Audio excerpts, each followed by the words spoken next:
நம்முடைய ஆண்டவரும் அருமை இரட்சகரும் மீட்பருமான கர்த்தராகிய இயேசு கிறிஸ்துவின் இனிய நல்லாமத்திலே உங்கள் ஒவ்வொருவருக்கும் இந்த அருமையான ஞாயிற்றுக்கிழமை நாளிலே தேவனுடைய கரத்திலே வந்து இந்த விசேஷித்த நாளை நாம் தேவனை கனப்படுத்த மகிமைப்படுத்த அவர் ஒருவரையே ஆராதிக்கவும் அவரையே தொழுது கொள்ளவும் அவருடைய அன்பை அவருடைய இரக்கத்தை அவர் நமக்கு செய்த சகல நன்மைகளை நினைத்து அந்த பரிசுத்தத்தில் மகத்துவம் உள்ளவரை மகிமையின் தேவனை உன்னதமானவரை உயர்ந்தவரை நேற்று மீண்டும் என்றும் மாறாதவரை எண்ணிலடங்கா நன்மைகளை நமக்கு செய்தவரை நம்ம ஒவ்வொருவருக்காய் மரித்து உயிர்த்தெழுந்தவரை நமக்காய் நம் மத்தியிலே ஜீவிக்கிறவரை நம்மோடு கூட இருக்கிறேன் என்று வாக்குத்தத்தம் செய்த அந்த மகத்துவமான தேவனுக்கு இந்த நல்ல நாளிலே கூட ஒரு நிமிஷம் நன்றி கலந்த இருதயத்தோடு நாம் இந்த துவக்க ஜபத்தை நாம் செய்து கர்த்தருடைய கரத்தில் ஒப்பு கொடுத்து நாம் ஜெபிக்கலாம்.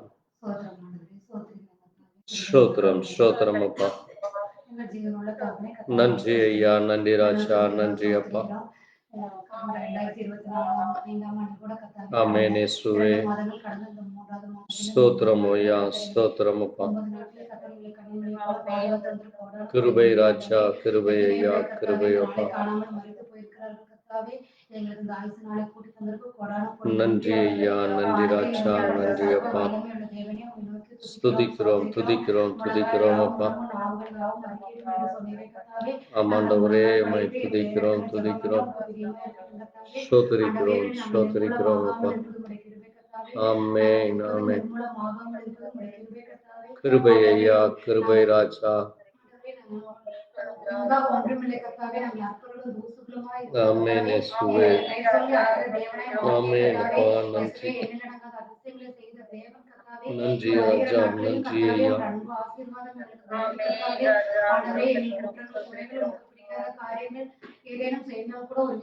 மனமிறங்கும் மனமிறங்கும் தயவு பாராட்டும்.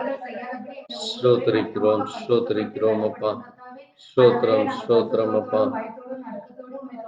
ஆமென் ஆமென். நன்றி நன்றி நன்றி ஐயா. துதிக்கிறோம் துதிக்கிறோம் துதிக்கிறோம் அப்பா. ஸ்தோத்திரிக்கிறோம் ஸ்தோத்திரிக்கிறோம் ஸ்தோத்திரிக்கிறோம் துதிக்கிறோம் துதிக்கிறோம் துதிக்கிறோம் துதிக்கிறோம் அப்பா. ஆமென் ஆமென் இயேசுவே. இரக்கமாயிரும், இரக்கம் பாராட்டும், கிருபை செய்யும், கிருபை செய்யும் ஐயா.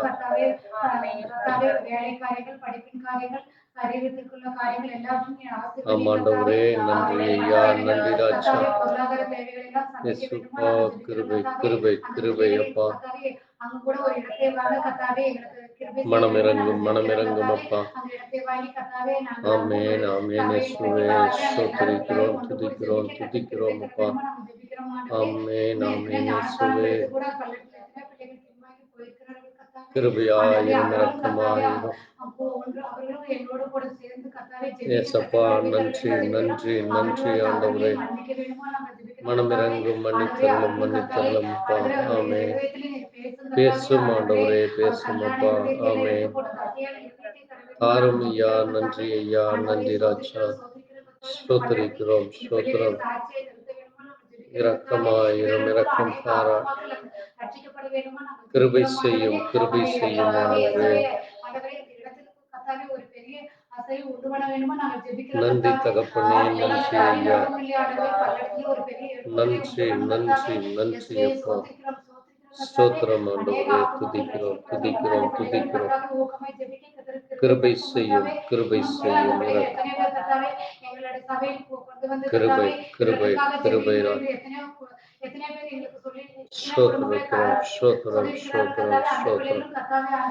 இரக்கமாய் கிருபை செய்யும், கிருபை செய்யும், இரக்கமாய் மனமிறங்கும், மனமிறங்கும், மனமிறங்கும் அப்பா.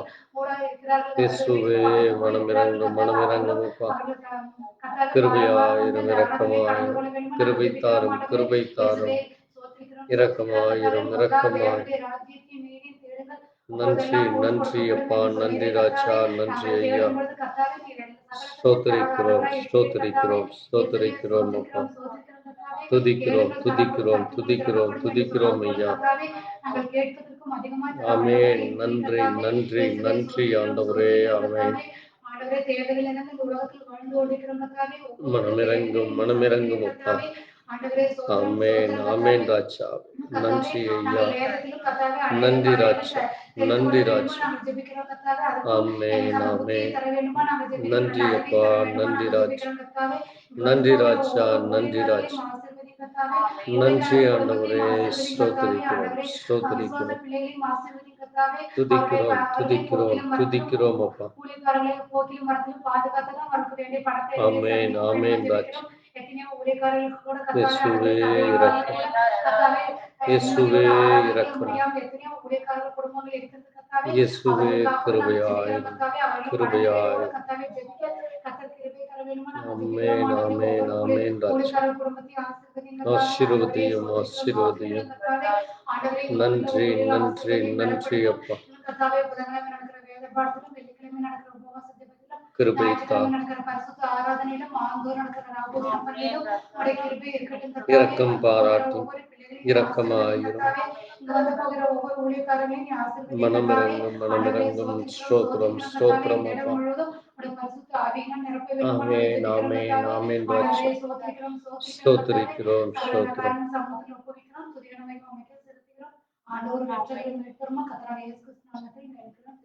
ஆமென். தேவன் நம் ஜெபத்தை கேட்டதற்காய் ஸ்தோத்திரிப்போம், ஸ்தோத்திரிக்கிறோம், ஸ்தோத்திரிக்கிறோம், ஸ்தோத்திரிக்கிறோம், துதிக்கிறோம், துதிக்கிறோம். இத்துதிகளின் மத்தியிலே வாசம் செய்கிறோம். துதிக்கு பாத்திரராய் இருக்கிற காய் மக்கள் நன்றி சொல்.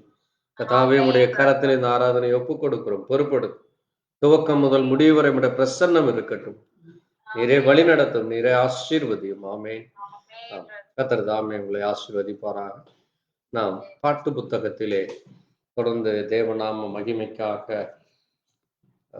பாட்டு புத்தகத்திலே 898வது பாடல், கிருபை இரக்கம் நிறைந்த ஓர் கிருபாசனம் தோன்றிடுதே என்கிற ஒரு அருமையான பாடல். கிருபை பெருகுதே, கல்வாரி நின்று பாய்ந்திடுதே, என்னுள்ளம் நன்றியால் பொங்கி வழியுதே, என்னை என் பாக்கியம் இதே என்கிற தேவன் நமக்காக அந்த கல்வாரியிலே அந்த இரத்தம் அது நமக்கு கிருபையாய் அது பெருகினது. அந்த இரத்தமானது நம்மை பரிசுத்தப்படுத்தும். அந்த இரத்தமே நம்மை தேவனோடு இணைக்கிற ஒரு மகத்துவமான ஒரு கருவியாக இருக்கிறது. நம்மை பலவீனத்தில் இருந்து நமக்கு பலனை கொடுக்கிறவர். நாம் செல்லுகிற வழிகளிலே தேவன் தாமே நமக்கு கூட இருக்கிறவர். நமக்காய் பரிந்து பேசுகிற பிரதான ஆசாரியராய் இருக்கிறவர். நமக்காக நம்மை அவருடைய சன்னிதானத்திலே கொண்டு சேர்க்கிற ஒரு தேவனாக இருக்கிறார். நம்மை முடிவு பரியந்தம் அவர் நம்மை வழிநடத்துகிற தேவனாக இருக்கிறார்.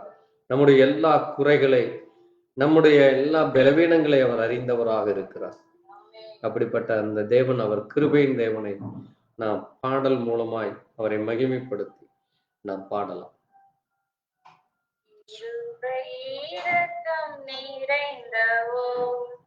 கிருபாசனம் தோன்றிடுதே, கருணமே நலம் பெற்றிட ஏற்றதுவே, கிருணமே சகாயம் பெற்றிட ஏற்றதுவே, கிருபையே பெருகுதே, கல்வாரி நின்று பாய்ந்திடுதே, என் உள்ளம் நன்றி பொங்கி வழியும், என்னை என் பாக்கியம் இதே. நன்றிய பொங்கி வழியும் என்ன என் பாக்கியமிதே. போலவே சொலிக்கப்பட்டும் நாதோனுவராய் நாளுக்கு நல்ல ஆசாரி நமக்குண்டு. நாளும் நம் குறைகள் கண்டோரும் நல்ல ஆசாரி நமக்குண்டு. கிருபையே பெருகுதே நல்வாரியினின்று பாய்ந்திடுதே. இன்னும் நன்றே பொங்கி வழியும் என்ன என் பாக்கியமிதே. பொங்கி வழியும் என்ன என் பாக்கியமிதே. நம்பலவீனத்து அவபலன் நல்கிடுவார் பூரணமாய். கிருபையை நமக்காயே ஜீவிப்பதா நாடுபூமி மாற. கிருபையை நமக்காயே ஜீவிப்பதா. கிருபையே பெருகுதே கல்வாரியினின்று பாய்ந்திடுதே. என்னுள்ள நன்றியால் பொங்கி வழியும் என்ன என் பாக்கியமிதே. உள்ளம் நன்றியால் பொங்கி வழியும் என்ன என் பாக்கியமிதே.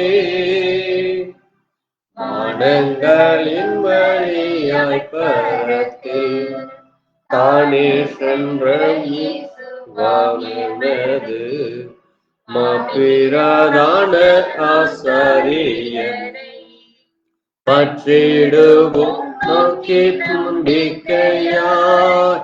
மாப்பிரதான ஆசாரியரை பற்றிடுவோம் துண்டிக்கையார். கிருபையே பெருகுதே கல்வாரியினின் பாய்ந்திடுவே.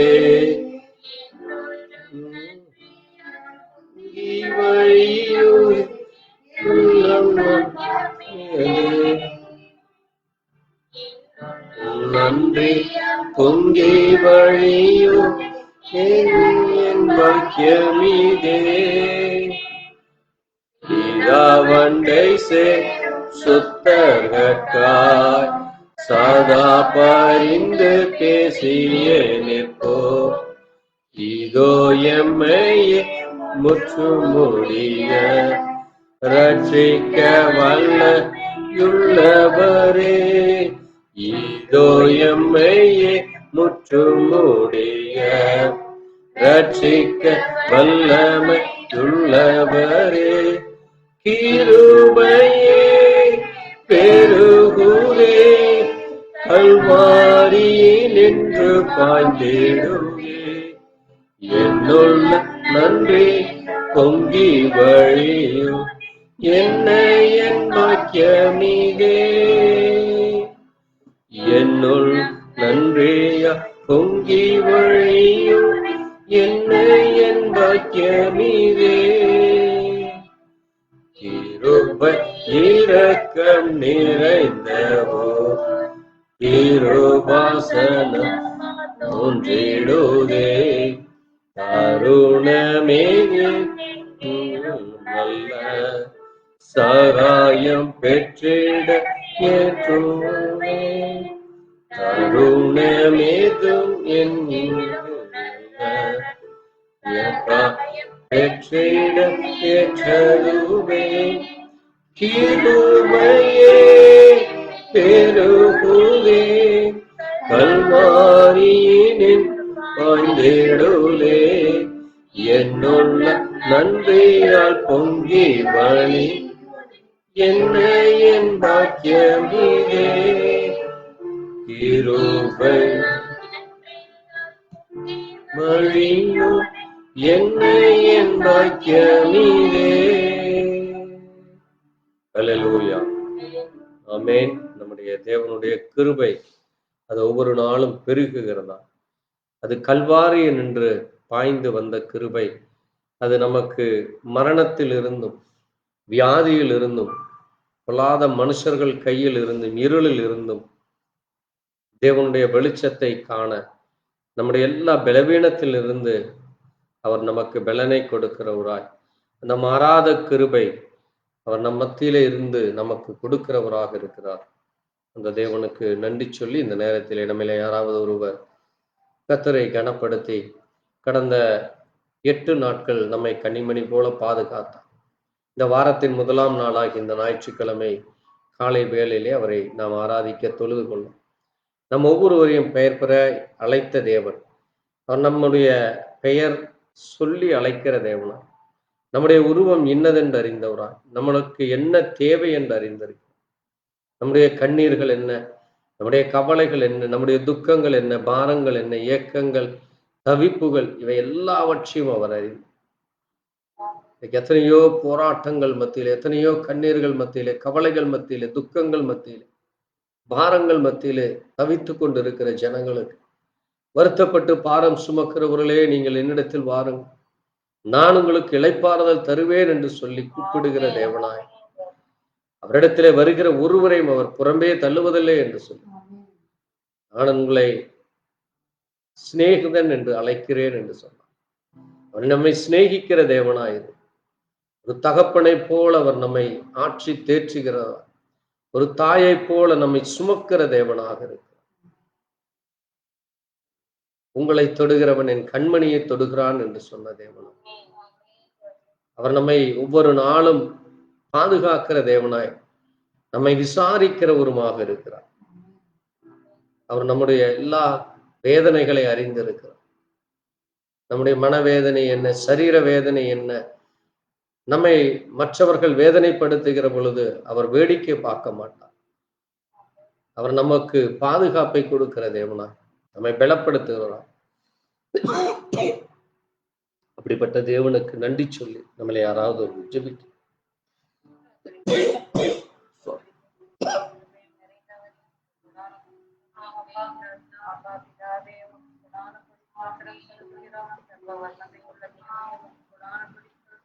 நன்றி ஐயா, துதிக்கிறோம் துதிக்கிறோம் துதிக்கிறோம் அப்பா.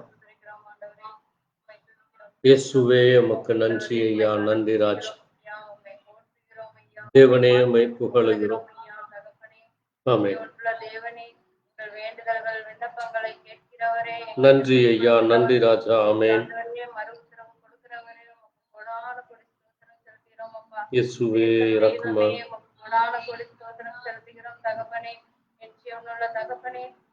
இந்த நாள் முழுவதும், இந்த நாள் வரையிலும் கர்த்தாவே எங்களை கண்ணின் கனிமணி போல ஜீவனோடும் சுகபத்திரத்தோடும் பாதுகாத்து வழி நடத்தினதற்காக நன்றி அப்பா, நன்றி ராஜ். தகப்பனே மட்டும் எங்களை காத்து எங்களை உடனிருந்து எங்களை வழி நடத்துவீராக. நன்றி ஐயா, நன்றி ஐயா. ஆண்டவரே, நாங்கள் எம்மட்டும் இந்த சீரிய காலத்திலே கர்த்தாவே ஒவ்வொரு நாளை கடந்து வர கிருபைக்காய் உமக்கு கொடான கொடி நன்றி செலுத்துகிறோம் தகப்பனே. எங்களை பெயர் சொல்லி அழைத்தவரே உமக்கு கொடான கொடி ஸ்தோத்திரம் செலுத்துகிறோம் ஆண்டவரே. கர்ப்பத்தில உருவாகிறதற்கு முன்பாகவே ஆண்டவரே, ஆண்டவரே கர்த்தாவே, நீர் எங்களை பெயர் சொல்லி அழைத்தவராய் இருக்கிறீர். உமக்கு கொடான கொடி ஸ்தோத்திரம் செலுத்துகிறோம். வல்லமை நிறைந்தவரே செலுத்துகிறோம் அப்பா. ஆண்டவரே, பரிசுத்த நாளிலும் கூட கர்த்தாவே ராஜா, நாங்கள் ஆண்டவரே குடும்பமாய் ஒன்று கூடி சபையிலே உண்மை ஆராதிக்கத்தக்க கிருபை தந்தீர் ஐயா. உமக்கு நன்றி செலுத்துகிறோம் தகப்பனே. இன்னுமாய் கூட ஆண்டவரே, நாங்கள் உண்மை பற்றி அதிகமாய் அறிந்து கொள்ளவும் ஆண்டவரே, நீர் ஒருவரே மெய்யான தெய்வம் என்று ஆண்டவரே சகல ஜனங்களுக்கும் ஆண்டவரே பறைசாற்றவும் நீர் எங்களை எடுத்து பயன்படுத்துவதற்காக நன்றி செலுத்துகிறோம் தகப்பனே.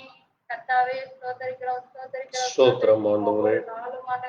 நாங்கள் ஜீவிக்கின்ற ஜீவியங்கள் எல்லாம் ஆண்டவரே உமது கிருபையினாலே மாத்திரம் தகப்பனே. நாங்கள்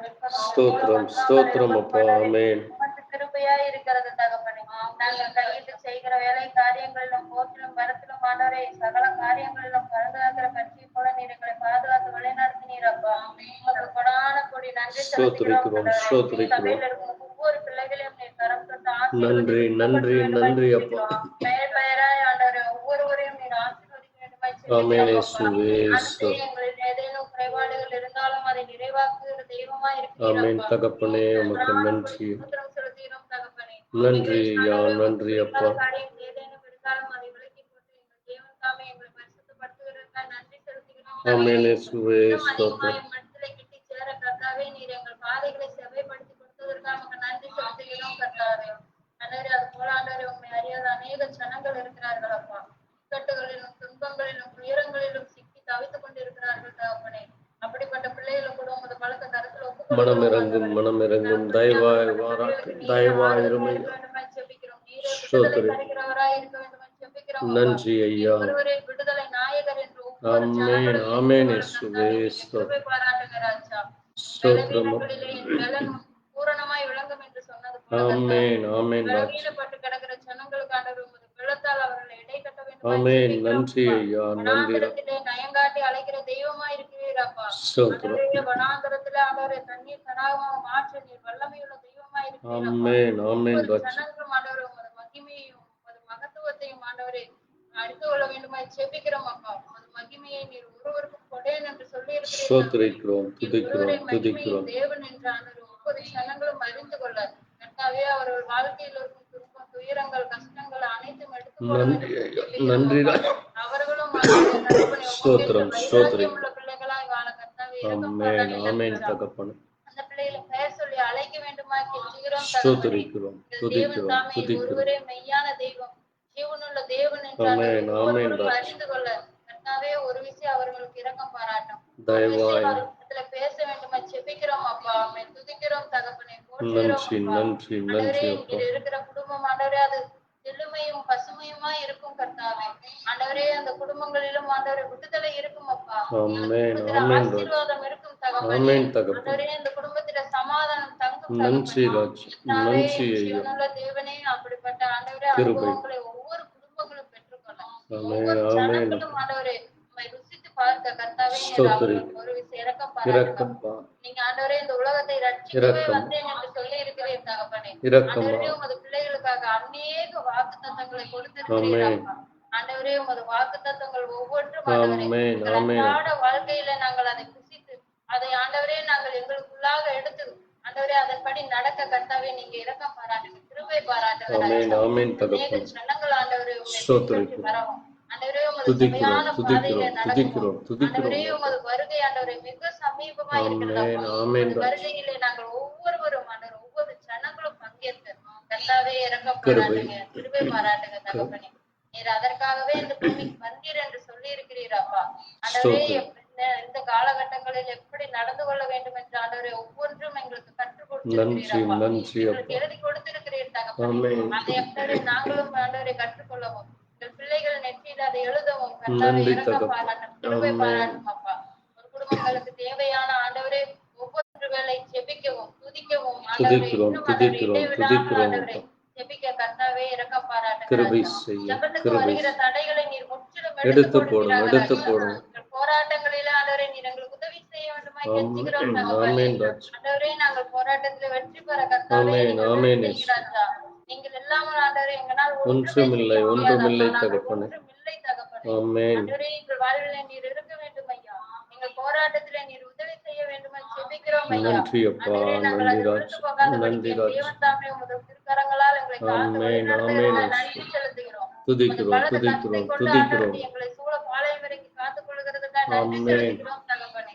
என் தேவன் நன்றி தாமே ஆண்டவரே. சகல காரியங்களை பொறுப்படுத்த வழி நடத்தும். ஆமென், ஆண்டவரே ஆமென் ராஜ். அநேக ஜனங்களுக்கு மத்தியிலும் நாங்கள் ஜெபிக்கவும் கிருபை ஸ்தோத்திரிக்கிறோம், பாராட்டுங்க ராஜா. ஸ்தோத்திரிக்கிறோம். யார் என்ன சொன்னாலும் ஆண்டவரே அதை பற்றி ஆமென். ஆண்டவரே நாங்கள் கவலைப்படாதபடிக்கு ஆமென், ஆண்டவரே ஒரு ஆமென் மனுஷருக்கும் தகப்பனே. நாங்கள் பயப்படாதபடிக்கு நன்றி ஆண்டவரே ஐயா. ஒருவருக்கு மாத்திரமே நாங்கள் பயந்து நடக்க ஆமென், கர்த்தாவே ஆமென் இரக்கம் தகப்பனே. பாராட்டும், கிருபை பாராட்டுங்க ராஜா. ஆண்டவரே ஸ்தோத்திரிக்கிறோம், இந்த உலகத்திற்கு ஸ்தோத்திரம். முன்பாக ஆண்டவரே உமக்கு முன்பாக இந்த உலகம் ஒன்றுமே இல்லை தகப்பனே. ஆமென், ஆமென் கர்த்தாவே ராஜ். சபையின் வாசலை என்றைக்கும் ஸ்தோத்திரிக்கிறோம். பாதாளம் மேற்கொள்வதில்லை தகப்பனே. நன்றி, கர்த்தாவே நன்றி உம்மை அப்பா. துதிக்கிறோம், துதிக்கிறோம், துதிக்கிறோம், ஜெபிக்கிறோம் அப்பா, ஸ்தோத்திரம், போற்றுகிறோம் அப்பா. ஸ்தோத்திரம், இன்னும் ஸ்தோத்திரம். ஆண்டவரே அநேக காரியங்களுக்காக ஜெபிக்கவும் நன்றி உம்மை துதிக்கவும் கர்த்தாவே நீர் ஏற்படுத்தி கொடுத்த இந்த நன்மைக்காய் நன்றி அப்பா. இந்த ஸ்தோத்திரிக்கிறோம், நல்ல நாளுக்காய் நன்றி செலுத்துகிறோம் தகப்பனே. துதிக்கிறோம், உமது துதிக்கிறோம். வார்த்தைகள் ஒவ்வொன்றையும் ஆண்டவரே எங்கள் இருதயம் என்னும் பலகையில் எழுதி கொண்டாண்டவரே அதன்படி நாங்கள் நன்றி நடக்க அப்பா, உமது கட்டளைகளையும் கற்பனைகளையும் கை கொண்டு கர்த்தாவே நன்றி உமது ஐயா, கட்டளைகளுக்கு நன்றி கீழ்ப்படிந்து அப்பா. நடக்க கிருபை பாராட்டுங்க ராஜா. கிருபையாயிரும், இதே சகல காரியங்களையும் பொறுப்படுத்த வழி நடக்கும். சகல கிருபையாயிரும். காரியங்களும் சர்வ வல்லமையுள்ள உமது பலத்த கரத்தில் ஒப்பு கொடுக்கிறோம். நீரே பாதுகாத்து வழி நடத்தும்படியாக கர்த்தரும் மேய்ப்பரும் இரட்சகருமான ஆண்டவராகிய இயேசு கிறிஸ்துவின் வல்லமையுள்ள நாமத்தினாலே ஜெபிக்கிறேன் ஜீவனுள்ள நல்ல பிதாவே. ஆமென். கர்த்தர் நம் ஜெபத்தை கேட்டதற்காய் ஸ்தோத்திரிப்போம், ஸ்தோத்திரிக்கிறோம், துதிக்கிறோம், துதிக்கிறோம், துதிக்கிறோம், துதிக்கிறோம். நீரே மகிமைப்படும், நாம மகிமைப்படும். உம்மை போற்றி புகழ, உம்மை துதிக்க, உம்மை கனப்படுத்த, மகிமைப்படுத்த, நீ செய்த எல்லா நன்மைகளுக்காய் நாங்கள் உமக்கு ஆண்டவரே ஒரு கோடி ஆண்டவரே நன்றி சொன்னாலும் போதாதப்பா. அவ்வளவு நன்மைகளை செய்திருக்கிறீர். நாங்கள் இன்றைக்கு இந்த இடத்திலே ஜீவனோடு இருப்பது, இங்கே உட்கார்ந்து இருப்பது, இங்கே கனப்படுத்துவது, எங்கள் வாய்களை திறந்து பேசுவது, நாங்கள் சுவாசிப்பது நீர் கொடுத்த கிருபை அப்பா. நாங்கள் ஆண்டவரே இந்த நாளை காண நீர் எங்களுக்கு ஆண்டவரே எங்களுக்கு ஆயுசு நாளை கூட்டி கொடுத்தீரப்பா. அப்படிப்பட்ட உமக்கு நன்றி சொல்கிறோம். நீரே மகிமைப்படும், நீரே ஆண்டவரே எல்லா துதிகன மகிமை ஒருவருக்கே செலுத்து. ஆமென். தொடர்ந்து இந்த நேரத்திலே பாட்டு புத்தகத்திலே இன்னும் ஒரு பாடலை பாடி நாம் கர்த்தரை கனப்படுத்துவோம். பாட்டு புத்தகத்திலே 992 எந்த நேரமும் எப்போதும் இயேசு எனக்கு ஒத்தாசு என்கிற ஒரு பாடல், சாரோன் நவ்ரோஜியினுடைய பழைய பாடல். இக்கட்டில் மனிதர் உதவி இல்லாமல் நம்ம கற்று போகலாம். நமக்கு தினமும் ஒத்தாசை தேவனிடத்திலிருந்து வருகிறது. ஆமென். மனிதர்கள் உதவி ஒரு நாள் நின்று போகலாம், அல்லது மனிதர்கள் நம்மை வெறுத்து விடலாம், அல்லது மனிதர்கள் நம்மை கைவிட்டு விடலாம். ஆனால் தேவனுடைய இடத்திலிருந்து அவரை விசுவாசிக்கிறவர்களுக்கு, அவரையே தஞ்சம் என்று இருக்கிறவருக்கு, அவரையே அடைக்கலமாய் செல்லுகிறவர்களுக்கு அவருடைய ஒத்தாசை ஒவ்வொரு நாளும் கிடைக்கும். அது மட்டுமல்ல, எத்தனையோ பாடுகள், எத்தனையோ பலவீனங்கள் நம்மை சிறுமைப்படுத்த நினைத்தால் நாம் ஒருபோதும் கெட்டு போகாமல் இருக்க தேவன் நமக்கு பலனை தருகிறார். நம்மை ஒவ்வொரு நாளும், ஒவ்வொரு வருஷமும், ஒவ்வொரு மாதமும், ஒவ்வொரு நேரத்திலும், இரவும் பகலும் நம்மோடு கூட இருந்து அவர் நமக்கு அநேக வாக்குத்தத்தங்களை சொல்லி அதை நிறைவேற்றுகிற தேவனாக இருக்கிறார். அப்படிப்பட்ட இயேசுராஜனை ஸ்தோத்தரித்து இயேசுராஜனிடத்திலே நாம் நன்மைகளை பெற்றுக்கொள்ள நாம் எப்போதும் எந்நேரமும் இயேசுராஜாவின் ஒத்தாசையை பெற நாம் அவரை கனப்படுத்தி இந்த பாடலை பாடுவோம்.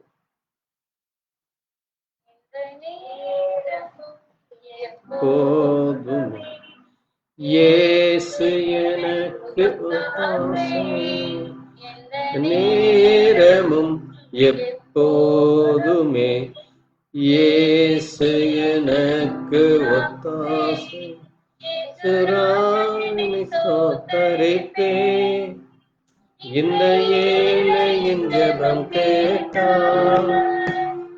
சுராஜனை சோத்தரிப்பேன், இந்த ஏழையின் ஜெபம் கேட்டான். இந்த நேரமும் எப்போதுமே இயேசு எனக்கு ஒத்தாசை. மனிதர் உதவி இல்லாமலையாற்று போனோம். இக்கொத்தாசை தினம் தப்பா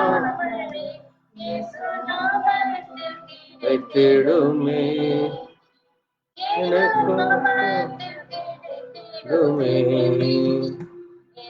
நேரமும் எப்போதுமே இயேசு எனக்கு ஒத்தாசை.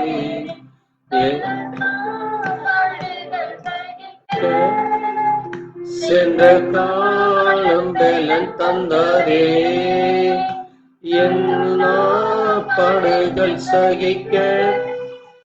சென்ற காலம் பலன் தந்தாரே,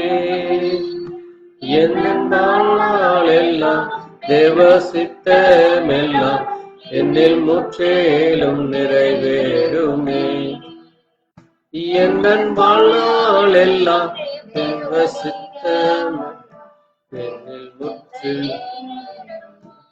எப்போதுமே இயேசு எனக்கு ஒத்தாசை. நம்பிக்கை ஒருபோதும் கெட்டு போகாதே. தம்மைப்பட்டோரின் நம்பிக்கை ஒருபோதும் கெட்டு போகாதே.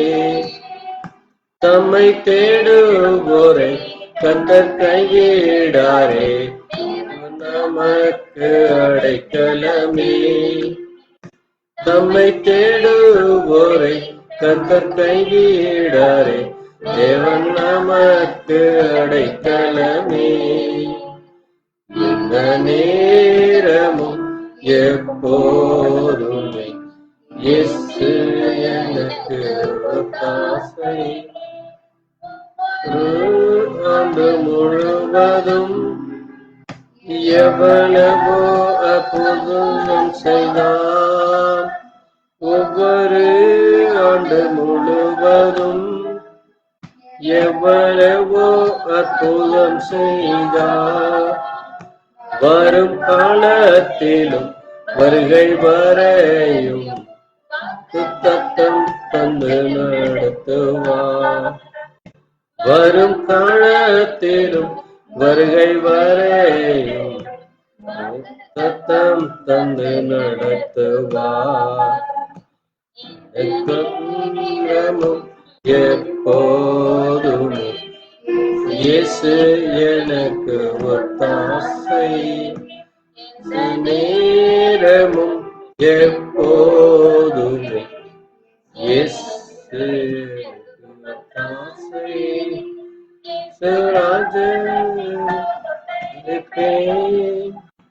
இந்த ஏழையின் இயேசுராஜன்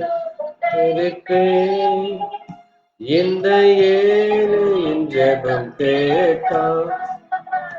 எந்த நேரமும் எப்போதுமே இயேசு எனக்கு ஒத்தாசை. அல்லேலூயா, ஆமென். தேவனே நமக்கு ஒத்தாசையாய் வருங்காலத்திலும் இப்பொழுதும் எப்பொழுதும் அவர் நமக்கு அநேக வாக்குத்தத்தங்களை செய்து அதை தந்து அதை நடத்துகிற தேவன். நம்முடைய ஜீவியத்திலே அவருடைய சித்தம் எந்த நாளும் முற்றிலுமாய் நிறைவேறத்தக்கதா, அந்த பரிபூரண கிருபையை பெற்றுக்கொள்ளத்தக்கதாக தேவனை நாம் சார்ந்து இருக்கும் பொழுது, தேவனை நாம் அண்டும் பொழுது, தேவனுடைய கரத்திலே நாம் ஒவ்வொரு நாளும் தங்கி இருக்கும் பொழுது தேவன் நமக்கு இவை எல்லாவற்றையும் செய்ய வல்லவராக இருக்கிறார். அப்படிப்பட்ட தேவனை நாம் ஸ்தோத்தரித்து துதித்து கனப்படுத்தி நாம் ஆராதனை மூலமாக கர்த்தரை மகிமைப்படுத்துவோம். நாம் எழுந்து நின்று நாம் கர்த்தரை ஆராதிக்கிறோம். துதிக்கிறோம் துதிக்கிறோம் துதிக்கிறோம் துதிக்கிறோம் துதிக்கிறோம் அப்பா. உம்மை ஸ்தோத்தரிக்கிறோம், உம்மை ஸ்தோத்தரிக்கிறோம், ஸ்தோத்தரிக்கிறோம், ஸ்தோத்தரிக்கிறோம் அப்பா.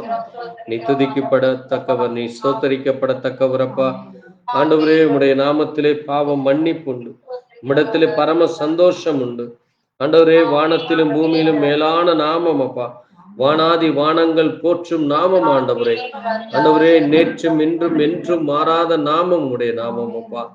ஆண்டவரே, முழங்கால் யாவும் முடங்கும், நாவுகள் யாவும் இயேசுவே கர்த்தர் என்று அறிக்கையிடும் என்று சொன்னீரம். இயேசுவே, நீர் ஒருவரே தேவாதி தேவனாய் இருக்கிறீர், ராஜாதி ராஜாவாய் இருக்கிறீர். ஆண்டவரே, சாத்தானின் தலையை நசுக்கின தேவன், ஜெயத்தை கொடுத்த தேவன் நீர் கர்த்தா. ஆண்டவரே, பாவத்தை போக்க வந்த தேவன் நீர் அப்பா. எங்களில் இருக்கிற எல்லா வாதைகளை எடுத்து போட்ட தேவன் நீர் கர்த்தா.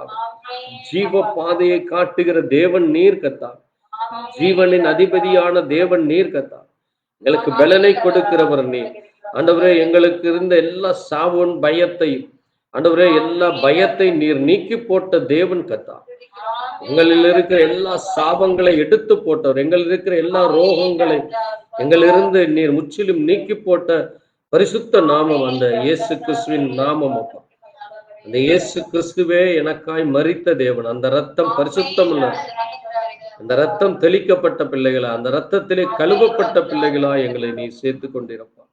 உம்முடைய ராஜ்யத்திலே சேர்க்கும்படியாய் நீர் இந்த பூமியில இறங்கி வந்தீரப்பா. நாங்கள் உம்மோடு கூட இருக்கவே நீர் எங்களை அழைத்த தேவனாய் இருக்கிறீரப்பா. ஆண்டவரே, உம்முடைய பெயரை சொல்லி அழைக்கும் பொழுது நீர் ஆண்டவரே எங்களிடத்திலே உம்முடைய அன்பின் கரத்தை நீட்டி எங்களை அரவணைக்கிற தேவனாய் இருக்கிறீர். ஆண்டவரே, உம்முடைய நாமத்திலே நாங்கள் எதை கேட்டாலும் அதை நீ செய்கிற தேவனாய், அற்புதங்களையும் அதிசயங்களையும் அடையாளங்களையும் செய்கிற தேவனாய் இருக்கிறீரப்பா. ஆண்டவரே, உம்முடைய நாமத்தை சொல்லும் சாத்தானுடைய தந்திரங்கள் அது அசைக்கப்படும். சாத்தானுடைய சதி மோசங்கள், அவன் செய்கிற எல்லா அந்தகார கிரியைகள், அசுத்த ஆவிகளுடைய கிரியைகள், எல்லா பலவீனங்களும், எங்களை சுற்றி நிற்கிற எல்லா பார கட்டுகளும் எங்களிலிருந்து விடுதலை கிடைக்கும். அப்படிப்பட்ட தேவனாகி உமக்கு நன்றி சொல்லி நீரே துதிக்கப்படத்தக்க ஒரு ஸ்தோத்தரிக்கப்படத்தக்க வரப்பா. உம்முடைய நாமம் அது அதிசயமானது, உம்முடைய நாமம் அது ஆனந்தமானது ஆண்டவரே, அது அற்புதமானது தேவனப்பா. நீர் ஆண்டவரே பரிசுத்தராய் இருக்கிறீர், நீர் பரிசுத்தமுள்ள தேவனாய் ஒளியானவராய் இருக்கிறீர், வழியானவராய் இருக்கிறீரப்பா. துதிக்கிறோம், ஸ்தோத்தரிக்கிறோம். நீரே மகிமைப்படும், நாம மகிமைப்படும். உம்முடைய கரத்திலே ஆண்டவரே இந்த ஆராதனையை ஒப்புக் கொடுக்கிறோம் அப்பா. நீரே மகிமைப்படும். கர்த்தர் நாமம் என் புகலிடமே, கருத்தோடே துதித்திடுவே. கர்த்தர் நாமம் என் புகலிடமே, கருத்தோடே துதித்திடுவே.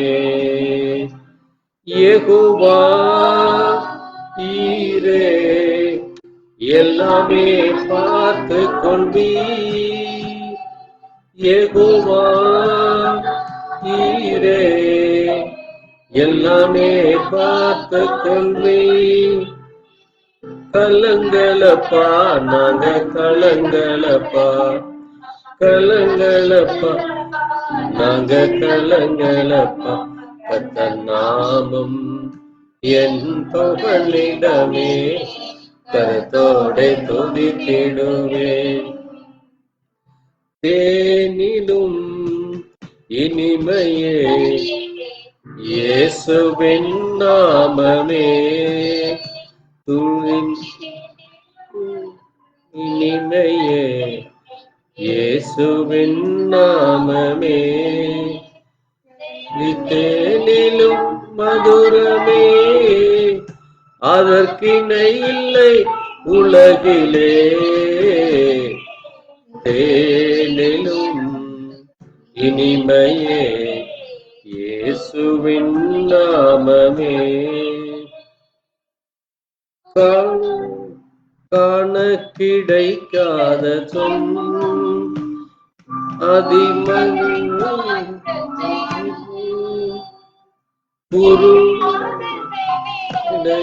கேட்க செய்யும்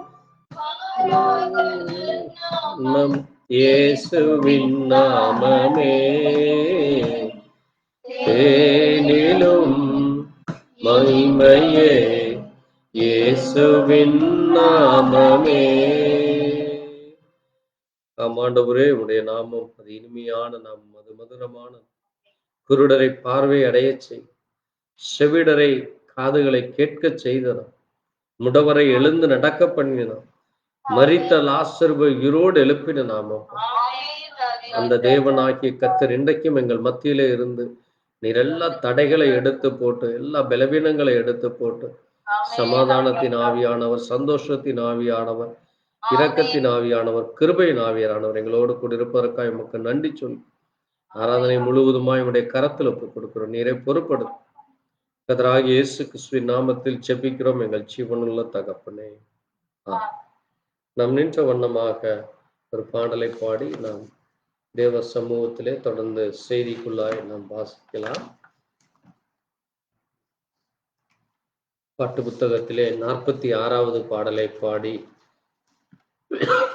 நன்றியால் துதிப்பாடு நம் இயேசுவை நாவாலே என்று பாடு என்ற பாடலை பாடி கர்த்தரை மகிமை. நன்றியால் துதிப்பாடு இயேசுவை நாவாலே என்னும் பாடு, நன்றி துதிப்பாடு நம்மேசுவை நாவாலை என்றும் பாடு. வல்லவர் நல்லவர் போதுமானவர், வார்த்தையில் உண்மையுள்ளவர். வல்லவர் நல்லவர் போதுமானவர், வார்த்தையில் உண்மையுள்ளவர். நன்றி துதி பாடு நம்மேசுவை நாவா என்னும் பாடு. எரிகோ வந்தாலும் இயேசு முன்னே செல்கிறார். எரிகோ மாதிலும் முன்னே வந்தாலும் இயேசு முன்னே செல்கிறார். திகை தேடாதே, துதியினால் இடிந்து வீழும். கலங்கிடாதே, திகை தேடாதே, துதியினால் இடிந்து வீழும்.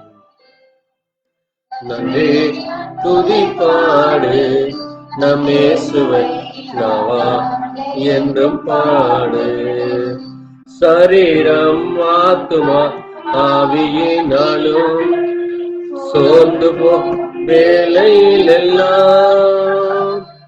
சரீரம் ஆத்துமா ஆவியினாலும் சோர்ந்து வேலையில் எல்லாம். துதி சத்தத்தால் உள்ளம் நிறைந்தால் பலன் கிடைக்கும். துதி சத்தத்தால் உள்ளம் நிறைந்தால் பலன் கிடைக்கும்.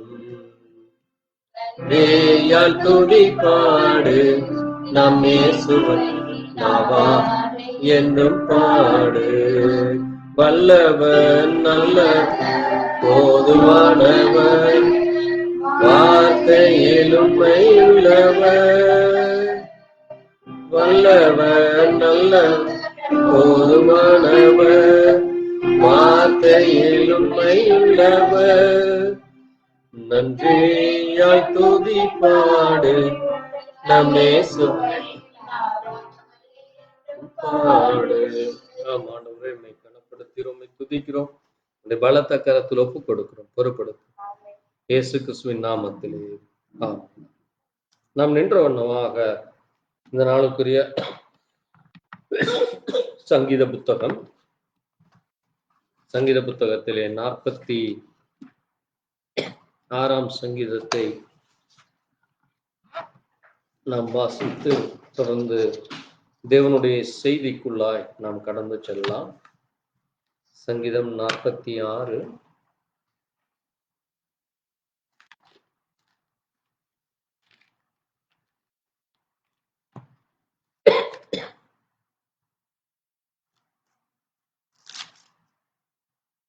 ஒன்றிலிருந்து 11 வரை மாறி மாறி வாசிக்கலாம்.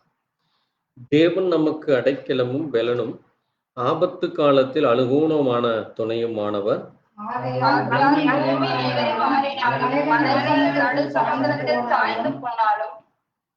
அதில் ஜலங்கள் கொந்தளித்து பொங்கி அதன் பெருக்கினால் பர்வதங்கள் அதிர்ந்தார்.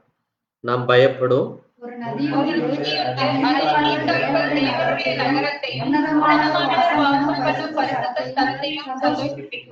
தேவன் அதன் நடுவில் இருக்கிறார், அது அசையாத. அதிகாலையிலேயே தேவன் அதற்கு சகாயம் பண்ணுவார்.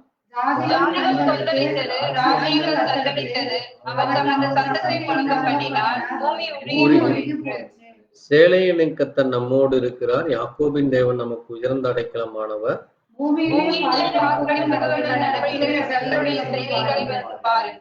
அவர் பூமியின் கடைமுனை மட்டும் யுத்தங்களை ஓய பண்ணுகிறார். வெள்ளை ஒடித்து ஈட்டியை முறிக்கிறார், ரதங்களை நெருப்பினால் சுட்டரிக்கிறார்.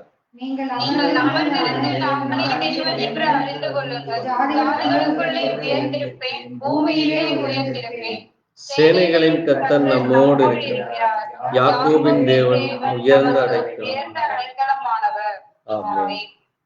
வாசித்த வார்த்தைகளை கர்த்தர் தாமே ஆசீர்வதிப்பாராக. நாம் நின்ற வண்ணமாக தொடர்ந்து இந்த நாளுக்குரிய செய்தியாக ஆதியாகம புஸ்தகம் 22ஆம் அதிகாரம் 7ஆம் வசனத்தில் தொடர்ந்து 14ஆம் வசனத்தை நாம் வாசிக்கலாம். ஆதியாகமம் 22.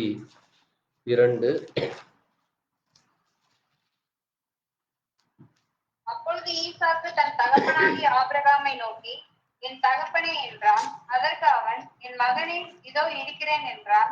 அப்பொழுது அவர், இதோ நெருப்பும் கட்டையும் இருக்கிறது, தகனபலிக்கு ஆட்டுக்குட்டிகள் எங்கே என்றார். ஆபிரகாம் அந்த இடத்துக்கு யெகோவாயிரே என்று பெயரிட்டான். அதனாலே கர்த்தருடைய பர்வதத்திலே பார்த்து கொள்ளப்படும் என்று இந்நாள் வரைக்கும் சொல்லப்பட்டு வருகிறது. ஆமென். நாம் நின்ற வண்ணமாய் நாம் கர்த்தரை கனப்படுத்தி செய்திக்குள்ளாய் நாம் கடந்து செல்லலாம். எங்களை நேசிக்கிற எங்கள் நல்ல ஆண்டவரே, கர்த்தராகிய இயேசு கிறிஸ்துவே, அருமையான வேதத்திலே தகப்பனே, நீர் அன்றைக்கு ஆபிரகாமை நீர் பெயர் சொல்லி அழைத்து நீர் ஆண்டவரே, இதோ அவர் நடந்த அந்த கிழக்கும் மேற்கும் வடக்கும் தெற்கும் என்ற அந்த 4 திசைகளையும் நீர் அந்த சந்ததிக்கு நீர் கொடுத்தீரப்பா.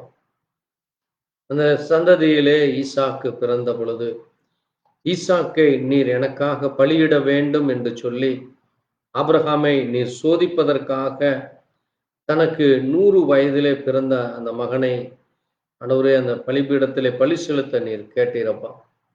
ஆபிரகாம் உமக்காக அதை செய்ய அவர் முற்பட்ட பொழுது நீர் அந்த இடத்திலே நீர் உம்மை குறித்தும் நீர் யார் என்று வெளிப்படுத்தினீர்.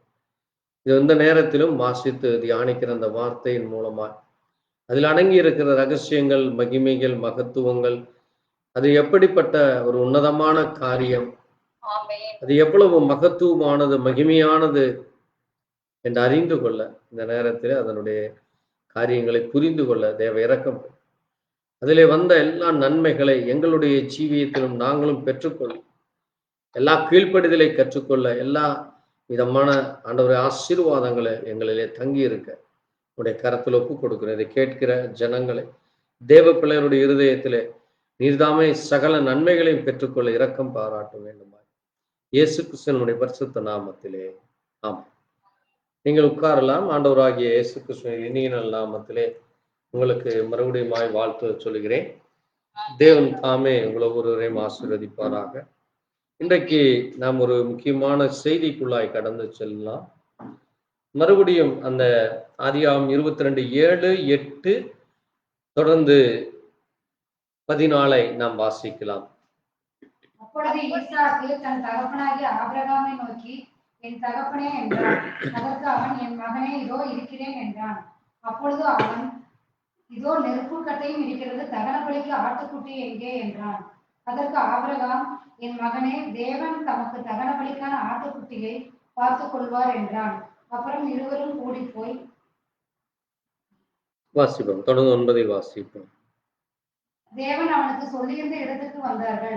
அங்கே ஆபிரகாம் ஒரு பலிபீடத்தை உண்டாக்கி கட்டைகளை அடுக்கி தன் குமாரனாகிய ஈசாக்கை கட்டி அந்த பலிபீடத்தில் அடுக்கிய கட்டைகளின் மேல் அவனை கிடத்தினான்.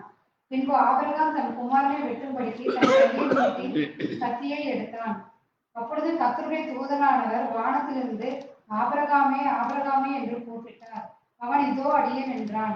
அப்பொழுது அவன், பிள்ளையாண்டன் மேல் உன் கையை போடாதே, அவனுக்கு ஒன்றும் செய்யாதே, நீ அவனை உன் புத்திரன் என்றும் உன் ஏகசுதன் என்றும் பாராமல் எனக்காக ஒப்பு கொடுத்தபடினால் நீ தேவனுக்கு பயப்படுகிறவன் என்று இப்பொழுது அறிந்திருக்கிறேன் என்றார். போதும்.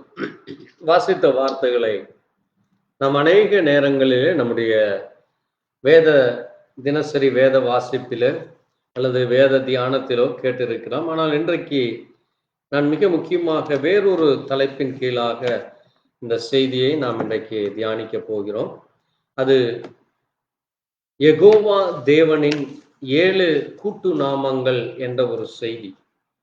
யெகோவா தேவனின் 7 கூட்டு நாமங்கள். ஆங்கிலத்திலே அதை சொல்ல வேண்டுமானால் the 7 compound name of Jehovah என்று ஒரு முக்கியமான ஒரு செய்தி.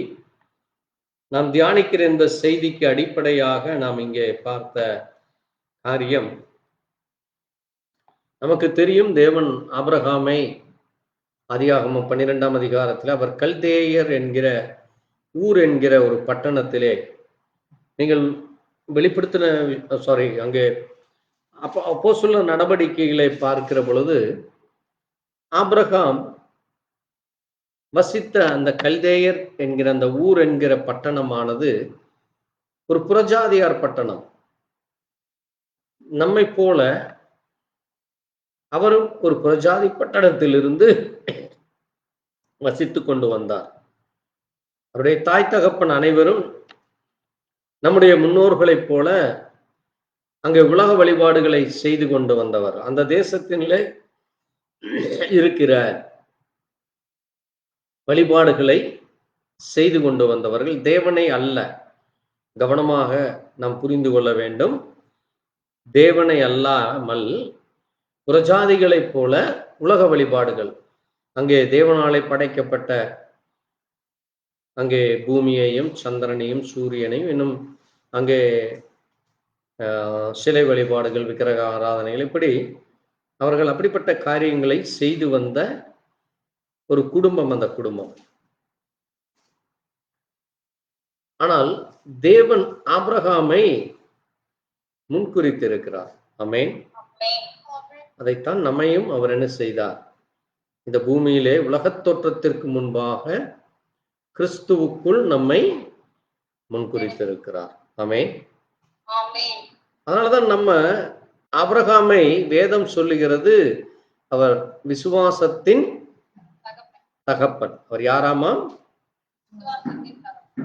இந்த ஆபிரகாமுக்கு பிறந்த தேவனுடைய பிள்ளைகள் ஒவ்வொருவருக்கும் அந்த விசுவாசத்திற்கு ஒரு தகப்பனாக அவர் இருக்கிறார். இந்த பூமியிலே நம்முடைய தகப்பன், இன்னைக்கு அநேகர் சொல்லுவார்கள், என்னுடைய முதல் ஹீரோ என்னுடைய அப்பா தான் என்று சொல்வார்கள். ஏனென்றால் அப்பாவை போல நான் இப்படி பேச வேண்டும், நடக்க வேண்டும், அவர் செய்வதை போல நானும் செய்ய வேண்டும். அவர் ஒரு கால் அந்த ஒரு தகப்பன் ஒரு நல்ல வியாபாரியாக, பிசினஸ் மேனாக இருந்தால் அவரை போல நான் அந்த பிசினஸ்ல இருக்க வேண்டும். அல்லது அவர் ஒரு நல்ல ஆசிரியராக இருந்தால் நான் ஆசிரியராக, அல்லது அவர் ஒரு அரசு உத்தியோகத்திலே கலெக்டராகவோ, அல்லது இன்னும் அங்கே கவர்னராகவோ, அல்லது இன்னும் ஒரு உயர்ந்த பதவியில் இருக்கிற பொழுது நானும் அதை போல அதைவிட இன்னும் அதிகமாய் படித்து இன்னும் அதிகமாய் நான் கற்றுக்கொண்டு அந்த பதவிக்கு வர வேண்டும். இப்படி உலகத்திலே ஒவ்வொருவரும் அந்த ஆசை இருக்கும். ஆனால் இங்கே ஆபிரகாம் இப்படி உலக காரியங்களிலே அவர் தகப்பன் அல்ல. ஆமென். உலக பிரகாரமான காரியங்களிலே அவர் தகப்பனாக சொல்லவில்லை, ஆவிக்குரிய காரியம். ஆமென். ஏனென்றால் இந்த உலகம்க்குரிய காரியமானது அது அந்த தலைமுறையோடு அது மறைந்துவிடும். ஒரு கால் அந்த தகப்பன், நான் சொன்னது போல, ஒரு நல்ல உத்தியோகத்தில் இருக்கலாம். ஆனால் பிள்ளைகள், இல்லை எனக்கு அந்த தொழில் வேண்டாம், அல்லது எனக்கு அந்த தகப்பன் செய்கிற அந்த காரியம் எனக்கு பிடிக்கவில்லை, நான் வேறு விதமான காரியங்களை செய்து என்னுடைய பெயரை நான் நிலைநிறுத்த வேண்டும் என்று சொல்லி அப்படி தனியாக அங்கே செய்கிறதை நாம் இன்றைக்கும் அநேக குடும்பங்களிலே பார்த்திருக்கிறோம். ஆனால் இங்கே ஆபிரகாம் உடைய செய்கையானது அது முழுவதுமாக முற்றும் முழுவதும் தேவனுக்கு பிரியமாக, அவருடைய ஒவ்வொரு காரியங்களும், அவருடைய ஒவ்வொரு காரியங்களும், ஒவ்வொரு அசைவும் தேவனுக்கு பிரியமாக இருந்தது. அதனால்தான் ஆண்டவர் சொல்லும் பொழுது ஆபிரகாம் எப்படிப்பட்டவராக இருந்தாராமா? விசுவாசத்திற்கு தகப்பன். பாருங்கள், தேவன் அவரை அழைக்கிற பொழுது அவருக்கு 75 வயது. 75 வயது என்பது அந்த சரீரம் செத்து போனது என்று வேதம் சொல்லுகிறது.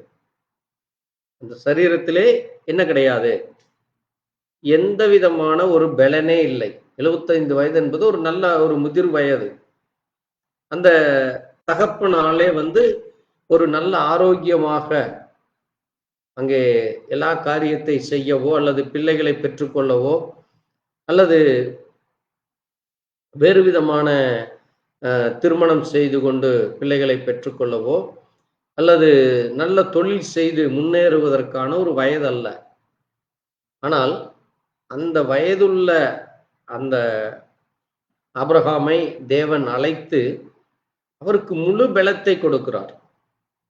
அவருக்கு முழு பலத்தை, தன்னுடைய பலம் முழுவதும் அங்கே தேவன் அவருக்கு கொடுக்கிறார். ஆகையால் தான் நீங்க அவர் நடந்த கிலோமீட்டர் எல்லாம் நீங்க பார்த்தீங்கன்னா நம்மளால நம்முடைய ஆயுசுக்கும் அத்தனை தூரம் நடக்க முடியாது. சுமார் 1000-2000 கிலோமீட்டருக்கு அதிகம் என்று சொல்லுகிறார்கள். அவர் அவ்வளவு மைல் தூரம் நடக்கிறார். நம்ம இன்னைக்கு 1 கிலோமீட்டர் 2 கிலோமீட்டர் நடக்கிறக்கே யோசிக்கிறோம். அது மட்டுமல்ல, அவர் பிரயாணம் செய்த இடம் எல்லாமே விஷ ஜந்துக்களும் மிருகங்களுடைய தொல்லைகள், கொள்ளக்காரர்கள், திருடர்கள், பாலைவனம், தண்ணீர் இல்லாத பகுதி. அது மட்டுமல்ல, ஆடு மாடுகளை கொண்டு செல்ல முடியாத வனாந்தரங்கள். ஒரு இடத்திலிருந்து இன்னொரு இடத்திற்கு செல்ல வேண்டுமானால் 2 நாள் 3 நாள் அல்லது மாதக்கணக்கில் ஆகும் அந்த இன்னொரு பட்டணம் போய் சேருவதற்கு. அதுபோல மலைகளை ஏறி இறங்க வேண்டுமானால் அவ்வளவு சாதாரணமாக மலைகள், அதுபோல பள்ளத்தாக்குகள், தண்ணீர் சென்று கொண்டிருக்கும். நீங்க இந்த இடத்துல ஒரு பகுதியில் இன்னொரு பகுதிக்கு செல்வதற்கு அவ்வளவு சிரமம். இப்படி அவருடைய அந்த வயதிலே இப்படி அநேக பாடுகளை பட்டு தேவன் என்னை அழைத்திருக்கிறார். அவர் சொல்லுகிற இடத்திற்கு நான் போவேன். தேவன் இங்கேயா இரு என்று சொல்லி அவரை நடக்க சொல்லி எங்கெல்லாம் நடந்தாரோ, ஏனென்றால் தேவன் அந்த இடத்துல தன்னுடைய பிள்ளைகளுக்கு அவர் கொடுக்கிறதுக்காக அதை நடக்க வைக்கிறார். ஆமென். அதான் அங்க மிக முக்கியமான ஒரு காரியம். ஏன் தேவன் இவ்வளவு தூரம் நடக்க வைக்கிறார் என்றால், நீ கால் மிதிக்கிற இடத்தை நான் உனக்கு தருவேன் என்கிறார். அதனாலதான் பாருங்க, நாம் நிற்கிற இடத்திலே, ஆண்டவரே இது எனக்கு சொந்தம், இந்த இடத்தை எனக்கு வேண்டும், நான் இந்த இடத்திலே உம்மோடு கூட நான் சமாதானத்தோடு சந்தோஷத்தோடு இந்த இடத்திலே எனக்கு எந்த கவலையும் இருக்கக்கூடாது, பிரச்சனைகள் இருக்கக்கூடாது என்று நம்ம அந்த இடத்தை நாம் உரிமை கோர வேண்டும். இன்னைக்கு அநேகர் பார்த்தீங்கன்னா, நான் இவ்வளவு வருஷமா இருக்கிறேன், எனக்கு ஒரு வீடு இல்லை, அல்லது நான் இருக்கிற வீட்டுல எனக்கு வியாதிகள் இருக்கு, எனக்கு கவலைகள் இருக்கு, போராட்டங்கள் இருக்கு, அல்லது இந்த வீட்டுல கடன் பிரச்சனை ஜாஸ்தி என்று அந்த இருக்கிற அந்த 1 சென்டோ 5 சென்டோ அல்லது 1 ஏக்கராவோ விற்று ஓடி போகிற நிலை இன்றைக்கு அநேக குடும்பத்திலே பார்க்கிறோம்.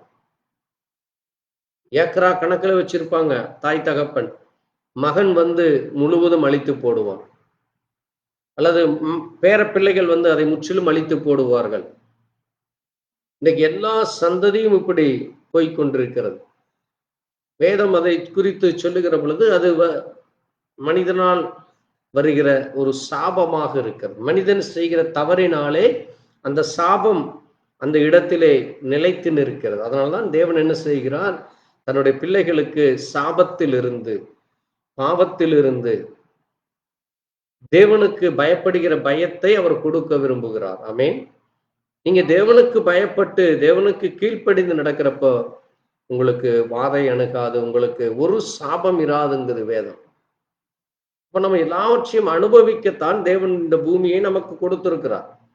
ஆனால் இன்றைக்கு மனிதன் நிலையில்லாமல் என்ன செய்வது என்று அறியாமல் அவன் இங்கும் அங்கும் ஓடிக்கொண்டு, ஒரு சமாதானம் இல்லாமல், இரவிலே தூங்க முடியாமல், அல்லது பகல் முழுவதும் அங்கே வியர்வை சிந்தி கண்ணீரோடு கவலையோடு போராடி கொண்டு அநேக உபத்திரவங்கள், சரீரிலே உபத்திரவங்கள், அங்கே குடும்பத்திலே ஏற்படுகிற பிரச்சனைகள், பிள்ளைகள் மூலமாக, தொழில் மூலமாக, அல்லது அந்த குடும்பத்தினை உறவினர்கள் மூலமாய், சகோதரர்கள் மூலமாய், நண்பர்கள், இப்படி ஒரு சமாதான குறைச்சலை காணப்படுகிறது, நாம் இன்றைக்கு பார்க்க முடிகிறது.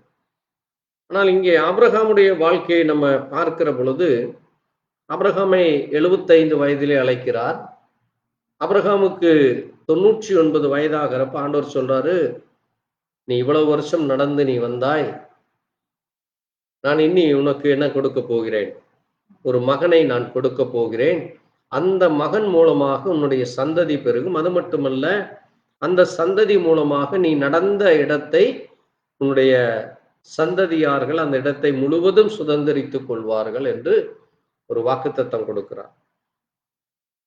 அந்த வாக்குத்தத்தம் கொடுத்த பிறகு அந்த மகன் ஈசாக்கு பிறக்கிறார். ஆனால் ஆண்டவர் மறுபடியும் அங்கே ஆபிரகாமை சோதிக்கிறார். ஏன் அதை சோதிக்கிறார் என்று நீங்க பார்க்கிறப்போ, ஆபிரகாம் தன்னை இன்னும் அந்த விசுவாசத்திலும் நான் சொல்லுகிற காரியத்திலே கீழ்ப்படிந்து நடக்கிறாரா அல்லது எனக்கு உண்மையாய் இருக்கிறாரா என்று அறிந்து கொள்ள தேவன் விரும்புகிறார். அதே போல நம்மையும் அவர் என்ன செய்ய விரும்புகிறார்? நம்மை ஒவ்வொரு நாளும் அவர் சோதனைக்குள்ளாக அனுமதிக்கிறார். ஒரு இடத்துல போராட்டம் வரும் பொழுது அந்த போராட்டத்தை நீங்க எப்படி கையாளுகிற கம்பெனிக்கு காம்படிஷனா வேற கம்பெனி வரும். இப்படி தொல்லைகள், உபத்திரவங்கள் வேலை செய்கிற இடங்களிலே, அதே போல குடும்ப லெவல்ல பார்க்கிறப்ப அப்படித்தான். ஒன்று உறவினர்கள் மூலமாக அல்லது நண்பர்கள் மூலமாக அல்லது நம்முடைய அக்கம் பக்கம் இருக்கிற இப்படி ஒவ்வொரு மனிதனுக்கும் ஒவ்வொரு விதவிதமான போராட்டங்கள் இருக்கிறது. இது உலக பிரகாரமாய் நடக்கிறது. ஆனால் இங்கே ஆபிரகாமுக்கு தேவன் ஒரு டெஸ்ட் வைக்கிறார். பாருங்க, அந்த 100 வயதில பிறக்கிற அந்த மகனை ஆண்டவர் சொல்றாரு. நீங்க இந்த அதிகாரம் 22 நீங்க துவக்கத்துல வாசிக்கிறப்போ ஆண்டவர் சொல்றாரு, ஆபிரகாமை தேவன் சோதிக்கிறார். எதற்காக என்று நீங்க பாக்குறப்போ, உன் புத்திரனும் உன் ஏக சுதனும் உன் குமாரனும் ஆகிய ஈசாக்கை நீ அழைத்து அந்த மேரிபா என்கிற இடத்துக்கு போ, நான் அங்கே உன்னை குறித்து அந்த மலையில் ஒன்றின் மேல் அவனை தகன பலியிடுங்கிறார். ஏன்னா மேரிபால தான் ஆபிரகாம் முதலாக தேவனுக்கு, நீங்க வாசிங்க 13ஆம் அதிகாரத்துல வாசிப்போம். 13ஆம் அதிகாரத்துல வாசிங்க 14ஆம் வசனத்துல. லோத்து ஆபிரகாமை விட்டு பிரிந்த பின்பு கர்த்தர் ஆபிரகாமை நோக்கி, உன் கண்களை ஏறெடுத்து நீ இருக்கிற பாருங்க, இதுதான் முதலாக. ஏன்னா இந்த லோத்து கூட இருக்கிற வரைக்கும் ஆபிரகாமுக்கு பெரிய ஆசீர்வாதம் கிடைக்கல. நீங்க அதற்கு முந்தின அதிகாரத்துல பாத்தீங்கன்னா லோத்து கூடயே வருகிறான்.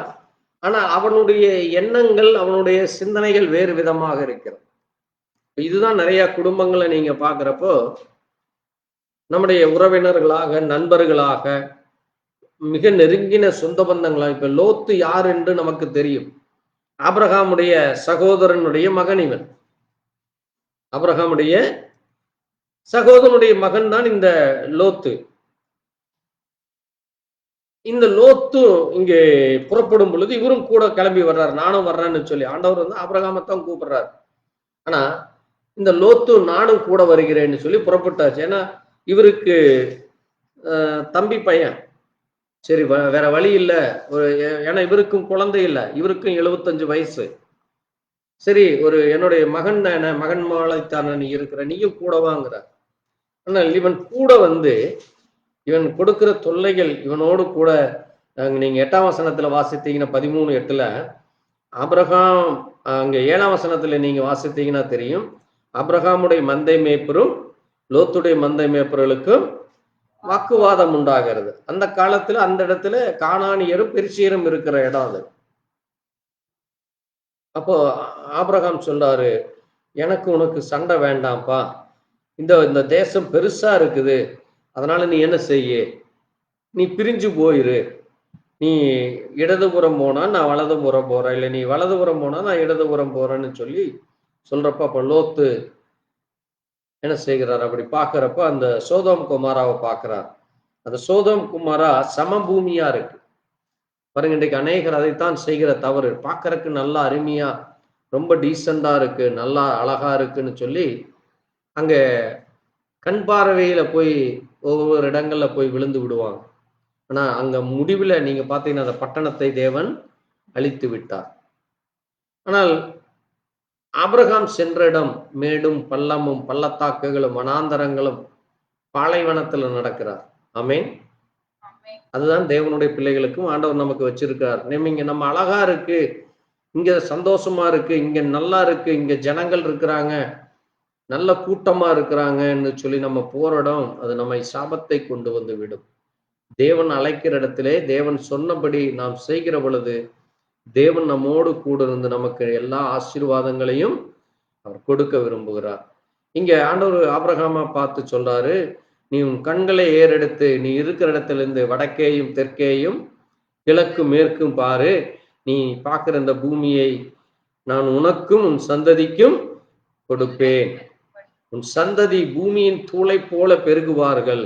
அது மட்டுமல்ல, நீ தேசத்தின் எழுந்து நீளம் அகலம் எம்மட்டும் அம்மட்டும் நீ நட என்கிறார். அவர் எந்த செய்கிறாராம், அங்கிருந்து எழுந்து எபிரோனுக்கும் மம்ரேக்கும் இடையில் இருக்கிற இடத்திலே அங்கே போய் அங்கே ஒரு பலிபீடத்தை கட்டுகிறார். ஆமேன். அதான் அந்த மேரிபா என்கிற இடம். அப்ப ஆண்டவர் அதான் சொல்றாரு, நீ அந்த மேரிபாக்கு போனையல்ல, நீ அதே மேரிபாவுக்கு நீ மறுபடியும் போ. அந்த மேரிபா மலையிலே போய் என்ன செய், உன் மகனை நீ கட்டுன அந்த பலிபீடம் இருக்குல்ல, அந்த இடத்துல நீ மறுபடியும் போய் உன்னுடைய மகனை, ஏன்னா 25 வருஷம் கழிச்சு மறுபடியும் ஆண்டவர் சொல்றார். அங்க அந்த பலிபீடம் எல்லாம் மலையில எல்லாம் அழிஞ்சிருச்சு. அதனாலதான் அங்கே போயிட்டு அவர் என்ன செய்கிறாராமா, அங்க ஒரு பலிபீடத்தை மறுபடியும் கட்டுறார். 9ஆம் வசனத்துல வாசித்தீங்கன்னா, தேவன் அவனுக்கு சொல்லி இருந்த இடத்திற்கு அந்த மேரிபா மலைக்கு போகிறார்.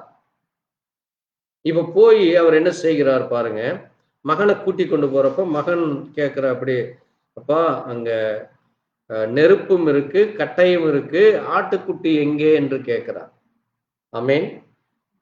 அப்போ கேட்கிறப்ப அதை ஆண்டவர் பார்த்து கொள்வார் என்று சொல்லி அங்க கூட்டிட்டு போய் பலிபீடம் கட்டி, மகன்கிட்ட சொல்ல உன்னை பலி கொடுக்க போறேன்னு சொல்லல, கூட்டிட்டு போய் அவனுடைய கைகளை கால்களை கட்டி அந்த பலிபீடத்துல மேல வச்சு அங்க கத்தி எடுக்கிறார். கத்தி எடுத்து மகனை வெட்ட வர்றப்ப அங்கே தேவதூதன் இதை எல்லாவற்றையும் கவனித்து கொண்டிருக்கிறார். ஆமேன். அதனாலதான் ஆண்டவர் நம்மையும் சொல்றாரு, இதோ நான் உனக்கு முன் சென்று நான் உன்னை பாதுகாப்பேன், நான் உன்னோடு கூட இருப்பேன்கிறார் ஆண்டவராகிய இயேசு கிறிஸ்து. இது உலகத்தின் முடிவு பரியந்தம் சகல நாட்களில் உங்களோடு கூட இருக்கிறேன். அப்ப இங்க இருக்கிறார். ஆமேன். நம்ம இருக்கிற ஒவ்வொரு இடத்திலேயும் அவர் நம்மை கவனித்துக் கொண்டிருக்கிறார். எப்போ இருக்கிறார் என்றால், நீங்கள் தேவனுக்கு உண்மையாக இருக்கிறப்ப உங்ககிட்ட இருப்பார். நீங்க தேவனுக்காக உங்களை பரிசுத்தத்தோடு பயத்தோடு, தேவன் என்னை கவனித்துக் கொண்டிருக்கிறார், தேவன் என்னுடைய பேச்சை கேட்டுக்கொண்டிருக்கிறார், என்னுடைய செய்கைகளை கேட்டுக்கொண்டிருக்கிறார் என்று அந்த தேவ பயத்தோடு இருக்கிறப்ப உங்களை கவனித்து உங்களுக்கு நன்மைகளை செய்வார். நம்ம சுயத்துல பேசுகிற பொழுது, சுயத்துல நாம் வீண் பிரச்சனைகளை, சண்டைகளை, குழப்பங்களை பண்ணி கொண்டிருக்கிறப்போ தேவன் அவர் மிகவும் சென்சிட்டிவ் பர்சன். எப்படி ஒரு பள்ளிக்கூடம் நடக்கிறப்போ அங்கே அமைதியா இருந்து நீங்க கவனிச்சீங்கன்னா அங்க டீச்சர் சொல்லி கொடுக்கறது புரியும். சண்டை போட்டு சத்தம் போட்டுட்டு இருந்தேன், டீச்சர் என்ன சொல்லிடுவாங்க, உங்களை வெளியேற்றிடுவாங்க. இல்லாட்டி டீச்சரு நான் கிளாஸ் நடத்த முடியாதுன்னு டீச்சர் வெளியில போயிடுவாங்க. அல்லது அந்த ஸ்டூடெண்ட்டை ஸ்கூல் விட்டு நிறுத்திடுவாங்க, இவன் பிரச்சனை பிடிச்சவன், இவன் வேண்டான்னு சொல்லி நிறுத்திடுவாங்க. அது போல பாருங்க, தேவன் மனிதனை விட மிக சென்சிட்டிவ் பர்சன். ஏனென்றால் அவருக்கு என்ன பிடிக்காது, சண்டை பிடிக்காது. ஆமேன். வீண் சச்சரவுகள் பிடிக்காது, போராட்டம் பிடிக்காது, குழப்பம் பிடிக்காது, வீண் வாக்குவாதங்கள் பிடிக்காது. அதனாலதான் ஆபிரகாமுக்கு அவன் மகன் பண்ற வாக்குவாதமே ஆபிரகாமுக்கு பிடிக்கல. அதான் சொல்றாரு, வேண்டாப்பா, நம்ம 2 பேத்துக்குள்ள சண்டை வேண்டாம், நான் உனக்கு பெரியப்பா, நீ எனக்கு மகனார் முறையாகிற, நீ போயிரு, நாளைக்கு பார்க்கிறவங்க நம்மளை தப்பா பேசுவாங்க, அதனால நீ உனக்கு பிரியப்பட்ட இடத்துல நீ போ, நான் உன்னை தடை செய்யவே இல்லை, நீ எனக்கு கூட இருந்து நான் உன்னை அடிமைத்தனம் படுத்தல, அல்லது நீ கூட இருந்தா தான் எனக்கு எல்லாம் செய்ய முடியும் இல்லை, நீ போயிரு, நான் பாத்துக்கிறேன்ட்டு அவரை அனுப்பிச்சு விட்டுறார். ஆமேன். பாருங்க, ஏன் இந்த காரியத்தை நான் இவ்வளவு தூரம் விளக்கி பேசுகிறேன் என்றால், நாம் செய்கிற ஒவ்வொரு செயல்களிலும் தேவன் நம்மை கவனித்துக் கொண்டிருக்கிறார். ஆமேன். அது மட்டுமல்ல, அந்த காரியங்கள் தேவனுக்கு பிரியமா என்று அவர் கவனிக்கிறார். அதனாலதான் இங்க ஆபிரகாம் அந்த காரியத்தை செய்கிறப்போ அவர் சொல்றாரு பாருங்க, பிள்ளை மேலும் கையை போடாதே, அவனை நீ ஒன்றும் செய்யாதே, அதைத்தான் நமக்கும் சொல்றார், நம்மை ஒருத்தர் ஒன்றும் செய்ய முடியாது, உங்கள் தலை மயிரை கூட பிடுங்க முடியாதுங்கிறார். உங்கள் கண்களை தொடுகிறவன் என்னை தொடுகிறான்ங்கிறார். அப்ப உங்களை கைய நீட்டினால எப்படி, அங்கே நம்ம கடந்த வாரம் தியானித்தோம், அந்த எரபையாம் அவன் தவறு செய்கிறான், தேவனுடைய ஆலயத்திலே அவன் தேவையில்லாத ஆசாரியர்களை நியமித்து, நான் போன 2 நாளைக்கு முன்பா இந்த செய்தியை கேட்டிருப்பீங்க. அவன் தன்னுடைய கையை நீட்டி அந்த தேவ மனுஷனை அடிக்கிறதுக்கு அவன் கையை நீட்டுறான். அவன் பலிபீடம் வெடித்து போகட்டுன்னு சொல்றப்ப அவன் கையை நீட்டுறான். அவன் ஒரு பெரிய ராஜா. அவன் கையை அடுத்த நிமிஷம் நீட்டுன கை அப்படியே மறத்துருச்சு. ஆமென். நீட்டுன கை அப்படியே நின்று மறத்துருச்சு. ஒரு நிமிஷம் கூட இல்லை, தேவன் அப்படியே அதை செய்ய முடியும். அதே தேவன் தான் இன்னைக்கு இருக்கிறார் பாருங்க. அப்போ நம்ம எவ்வளவு எச்சரிக்கையாக இருக்க வேண்டும் என்று. ஏன் நான் உங்களை பயப்படுத்தல, ஏனென்றால் தேவனுக்கு எது பிரியமா இருக்கிறது அதை செய்யும் பொழுது தேவன் உங்களோடு கூட இருந்து உங்களுக்கு இன்னும் அதிகமான காரியங்களை செய்வார். நாம் தேவனுக்கு விரோதமான அல்லது தேவனுடைய பிள்ளைகளுக்கு யார் விரோதமாய் செய்தாலும் தேவன் அவர்களை என்ன செய்ய வேண்டுமோ அதை அவர் செய்வார். ஆமென். அதனாலதான் நம்ம மிக கவனமாக ஞானத்தோடு புத்தியோடு நடந்து கொள்ள வேண்டும். அப்ப இங்க பாருங்க, நீ அவன் மேலே கையை போடாதே, அவனை ஒன்றும் செய்யாதே. நீ அவனை உன்னுடைய மகன் என்று தெரிந்தும், அவன் உனக்கு ஏக சுதன், அவன் ஒரே ஒரு பிள்ளை, அவன் தான் உன்னுடைய வாரிசு. அந்த வாரிசு மூலமாத்தான் அநேக சந்ததிகள் பிறக்கும். உன்னுடைய சந்ததிகள் மூலமாகத்தான் இந்த தேசத்தை நீ ஆண்டு கொள்வாய் என்று நான் சொல்லி 100 வயசுல உனக்கு அந்த கொடுத்த குழந்தையை இவ்வளவும் தெரிஞ்சு நீ அவனை எனக்கு கொடுக்கிறாய் என்றால், அங்க சொல்றாரு பாருங்க, நீ தேவனுக்கு பயப்படுகிறவன் என்று இப்பொழுது அறிந்திருக்கிறேன். பாருங்க, அதுதான் கிரியை. அதுதான் என்னது? கிரியை செய்கிறது. அவருக்குள்ள இருக்கிற விசுவாசமானது, தேவனுக்கு பயப்படுகிற பயமானதை அவர் கிரியையிலே வெளிப்படுத்துகிறார். இப்ப நம்ம இன்னைக்கு எத்தனை பேர் தேவனுக்கு பயப்படுகிறோம் என்று சொல்லணும்? நம்ம அந்த அப்படிப்பட்ட கிரியைகள் நம்மிடத்திலிருந்து வெளிப்படுகிறதா? அதை நாம் கவனிக்க வேண்டும். உண்மையா இருந்தால் நம்ம உண்மையப்படி நடக்கிறோமா? பொய் பேசாதே என்றால் பொய்யை பேசாமல் இருக்கிறோமா? அதே போல சண்டை சச்சரவுகளுக்கு விலகு, வீண் போராட்டங்களை பண்ணாதே, வீண் வார்த்தை பேசாதே, என்னென்ன வெள்ளம் வேதம் சொல்ல அதிலே நம்ம அதை சரியாய் கீழ்ப்படிந்து நடக்கிறோமா என்று கவனிக்க வேண்டும். ஆமென். அப்போ இங்க ஆண்டவர் அந்த இடத்துக்கு அங்கே ஒரு ஆட்டுக்குட்டியை அறுப்பாடு பண்ணி அந்த ஆட்டுக்குட்டியை பிடித்து ஆபிரகாம் என்ன செய்கிறார்? அதை தன் குமாரனுக்கு பதிலாக தகன பலியிடுகிறார். ஆமென். பாருங்க, அது இயேசு கிறிஸ்துவுக்கு அடையாளமாக இருக்கிறது. நமக்காக நம்முடைய கீழ் வேதத்திலே இயேசு கிறிஸ்துவை குறித்து வாசிக்கிறோம். பாருங்க, அப்போ அந்த இடத்தை, அந்த பலிபீடத்தை உண்டாக்கி அந்த பலி கொடுக்கிற இடத்திற்கு பெயர் தான் என்னது? யெகோவா ஈரே. அப்ப யெகோவா ஈரே என்றால் என்னது? கர்த்தருடைய பர்வதத்திலே பார்த்து, அப்படின்னு என்னது? கர்த்தர் பார்த்து கொள்வார். ஆமென். என் தேவன் அதை பார்த்து கொள்வார்.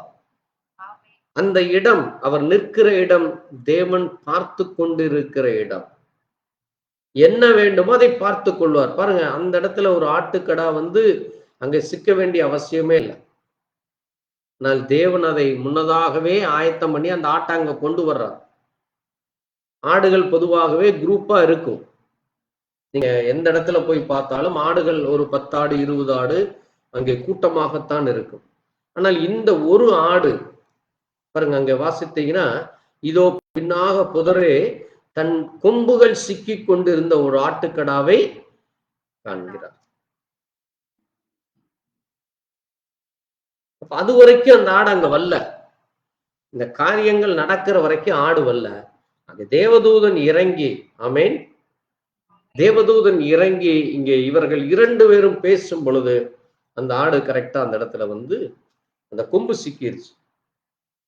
ஒரு கால் அது குரூப்பா வந்திருக்கலாம்.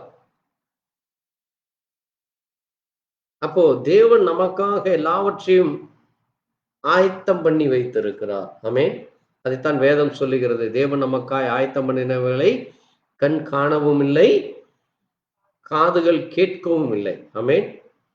அது அவ்வளவு மகத்துவமானது. அதனாலதான் நம்ம என்ன சொல்லுகிறோம்? இயேசு கிறிஸ்து இந்த பூமிக்கு 1000 வருடம் அரசாட்சிக்காக அவர் இந்த பூமியை வரப்போகிறார். அதற்கு பிறகு புதிய வானம் புதிய பூமி ஒன்றை அவர் உருவாக்க போகிறார். அந்த புதிய வானம் புதிய பூமி வேதத்திலே சொல்லப்பட்டிருக்கிறது. ஆனால் அது அவ்வளவு மகத்துவமாக இருக்கும். அந்த இடம் எப்படி இருக்குமாமா? பொன் சாலைகளாக இருக்கும். அங்கே அழுகை இல்லை, கண்ணீர் இல்லை, கவலைகள் இல்லை, துக்கங்கள் இல்லை, மரணங்கள் இல்லை. மிக முக்கியமாக அங்கே நீங்க போய் விடிய விடிய உழைத்து அங்கே எந்த நேரமும் நீங்கள் கண்ணீரோடு கவலையோடு இருக்க வேண்டிய அவசியம் இல்லை. அது அவ்வளவு மகத்துவமான ஒரு தேசத்தை தேவன் நமக்காய் ஆயத்தம் பண்ணி வச்சிருக்கிறார். நம்மை அந்த இடத்துக்கு கொண்டு போக அவர் நம்மை இந்த பூமியில என்ன செய்கிறார்? நாம் அவருக்கு உண்மையாக இருக்க வேண்டும். எப்படி ஆபிரகாமை தேவன் அழைத்த பொழுது தேவன் என்ன சொன்னாலும் அதை அப்படியே கீழ்ப்படிந்து நடந்தார். ஆமென். அந்த கீழ்ப்படிதல் அவரிடத்துல இருந்தது. அதைத்தான் நீங்க அங்க ரோமர்ல வாசிக்கிறப்ப கூட நீங்க வாசித்து பாருங்க. ரோமர் 4ஆம் அதிகாரத்துல வாசிங்க. ரோமர் 4ஆம் அதிகாரம் 17ஆம் வசனத்தை எடுத்தவர்கள் சீக்கிரம் வாசிக்கலாம். அநேக ஜாதிகளுக்கு உன்னை தகப்பனாக ஏற்படுத்தினேன் என்று எழுதியிருக்கிறபடி அவன் தன் விசுவாசத்தில் வருமாய் பாருங்க, அவன் தான் விசுவாசித்தவருமாய் மரித்தோரை உயிர்ப்பித்து பாருங்க, மரித்தோரை உயிரோடு உயிர்ப்பிக்கிறவரை, மரித்தோரை உயிர்ப்பிக்கிற தேவனை இல்லாதவைகளை பாருங்க, இல்லாதவைகளை இருக்கிறவைகளை போல் அழைக்கிறவராமா. நம்ம நினைக்கலாம் அது எங்க இருக்கு, எனக்கு தெரியவே இல்லையே, நான் அப்படி ஒண்ணு கேள்விப்பட்டதே இல்லையே என்று நம்ம நினைப்போம். அதான் தேவன். இல்லாதவைகளை இருக்கிறவைகளை போல அழைக்கிற தேவனும் தேவனுக்கு முன்பாக நமக்கு எல்லோருக்கும் தகப்பனாக பாருங்க, அவர் நமக்கு எல்லோருக்கும் முன்பாக அவர் தகப்பனானார். அது மட்டுமல்ல, உன் சந்ததி இவ்வளவாய் இருக்கும் என்று சொல்லப்பட்டபடியே நான் அநேக ஜாதிகளுக்கு தகப்பனாவதை நம்புகிறதற்கு ஏதுமில்லாதிருக்கும் அதை நம்பிக்கையோட விசுவாசித்தான். பாருங்க, அவனுக்கு அங்க ஏன்னா அவருக்கு 100 வயசு. ஆண்டவர் சொல்லுகிற பொழுது 99 வயது. நீங்க நினைச்சு பாருங்க, ஆண்டவர் சொல்றாரு உன் சந்ததி பெருகுங்கிறார். ஒரு 100 வயது கிழவனிடத்துல போய் உனக்கு குழந்தை பிறக்க போகுது, உன் குழந்தையோட குழந்தைகள் ஆயிரக்கணக்கில் பிறப்பாங்கன்னு சொன்னா என்ன சொல்லுவாரு? என்னுடைய சரீரம் மரித்து போச்சு. அதான் சொல்லுது பாருங்க, அவன் விசுவாசத்திலே பலவீனமா இருக்கவில்லை.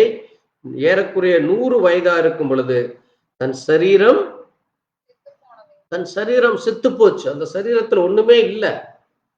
அது மட்டும் இல்ல, சாராளுடைய கர்ப்பம் செத்து போனதையும் அதை பற்றி அவர் எண்ணல.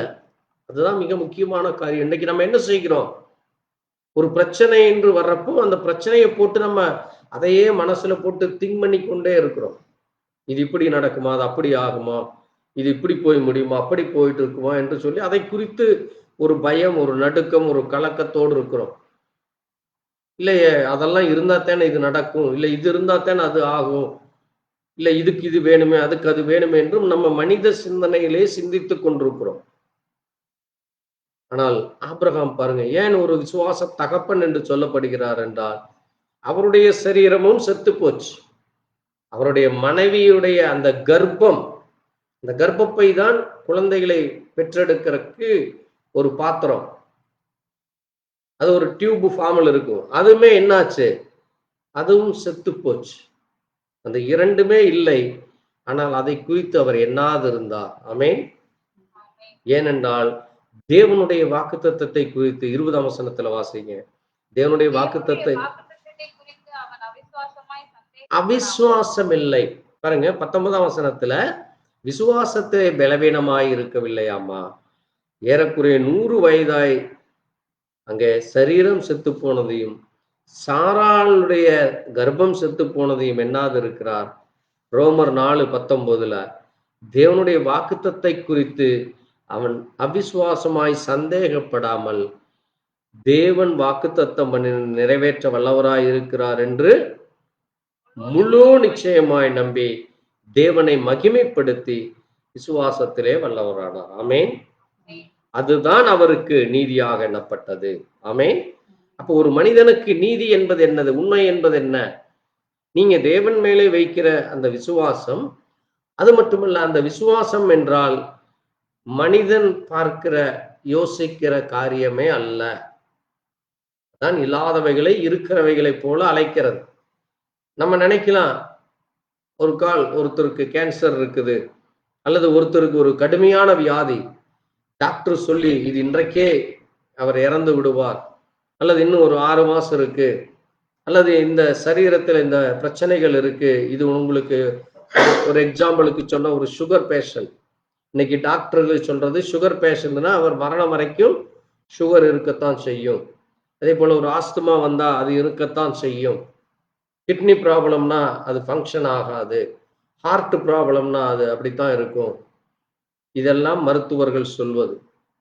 ஆனால் தேவனுடைய பார்வையிலே அது ஒன்றுமே இல்லை. ஆமென். அப்போ ஒரு விசுவாசி தேவனை விசுவாசிக்கும் பொழுது, அதான் அங்க நீரிழிவு நோய்ன்னு நீங்க பைபிள்ல வாசித்திருப்பீங்க. நீரிழிவு நோயுள்ள ஒருவனை கொண்டு வந்தார்கள், அவன் சுகமானான். அதே போல அங்கே 12 வருடங்கள் பெரும்பாடுள்ள ஸ்திரீ, எந்த நேரம் அவளுக்கு ப்ளீடிங் ஆயிட்டே இருக்குது. 12 வருடம் அவளுக்கு சுகம் கிடைக்குது. குருடன் வருகிறான். டாக்டருக்கு சொல்லுவாங்க, குருடன்னா வேற ஒருத்தன் கண்ணை வச்சுதான் அவனுக்கு கண்ணு கொடுக்க முடியும், அல்லது குருடனுக்கு கண்ணே வைக்க முடியாது. ஒரு கால் திடீர்னு ஏதோ ஒரு ஆக்சிடென்ட் ஆனா கூட இமிடியேட்டா ஒரு 3 hours 6 hourல வேற கண்ணை வைக்கலாம். பிறவி குருடனை ஒன்றுமே செய்ய முடியாதுன்னு இன்னைக்கு மருத்துவ உலகம் சொல்லுது. இன்னைக்கும் சொல்லுது. நீங்க வேணா ஒரு 10 வயசு 20 வயசான ஒரு குருட்டு பையன் இருந்தா கொண்டு போய் கேட்டு பாருங்க டாக்டர் கிட்ட. ஆப்ரேஷனே பண்ண முடியாதுன்னு சொல்லுவாங்க. அதே மாதிரி ஊமையனை பேச வைக்கவே முடியாதும்பாங்க டாக்டர். ஆண்டவர் இவை எல்லாவற்றையும் செய்தார். ஆமென். குருடனை பார்வை அடைய செய்தார். செவிடனை என்ன செஞ்சார்? பேச செய்தார். செவிடன் அங்கே அவன் காதுகள் கேட்டு அதற்கு பதில் சொல்றான், அதான் பேச செய்கிறோம். இல்லாட்டி அவனுக்கு என்ன பேசுறதுன்னு தெரியாது, அவன் ரிப்ளை பண்ண முடியாது. குருடனை அவன் காண செய்கிறான். அதான் பாருங்க, சரீரம் செத்து போனதையும் கர்ப்பம் செத்து போனதையும் அவர்கள் எண்ணாமல் இருந்தார்கள். அதுதான் என்னது? தேவன் வாக்குத்தத்தம் பண்ணி இருக்கிறார். தேவன் ஒன்றை சொல்லும் பொழுது அதை மகிமைப்படுத்தி அதிலே முழு நம்பிக்கையாய் நிச்சயமாய், அதை 21ஆம் வசனத்தை நீங்க கவனமாய் மார்க் பண்ணி நீங்க தொடர்ந்து அந்த வசனத்தை நீங்க ஒவ்வொரு நாளும் வாசிக்கலாம். வாசிப்போம்.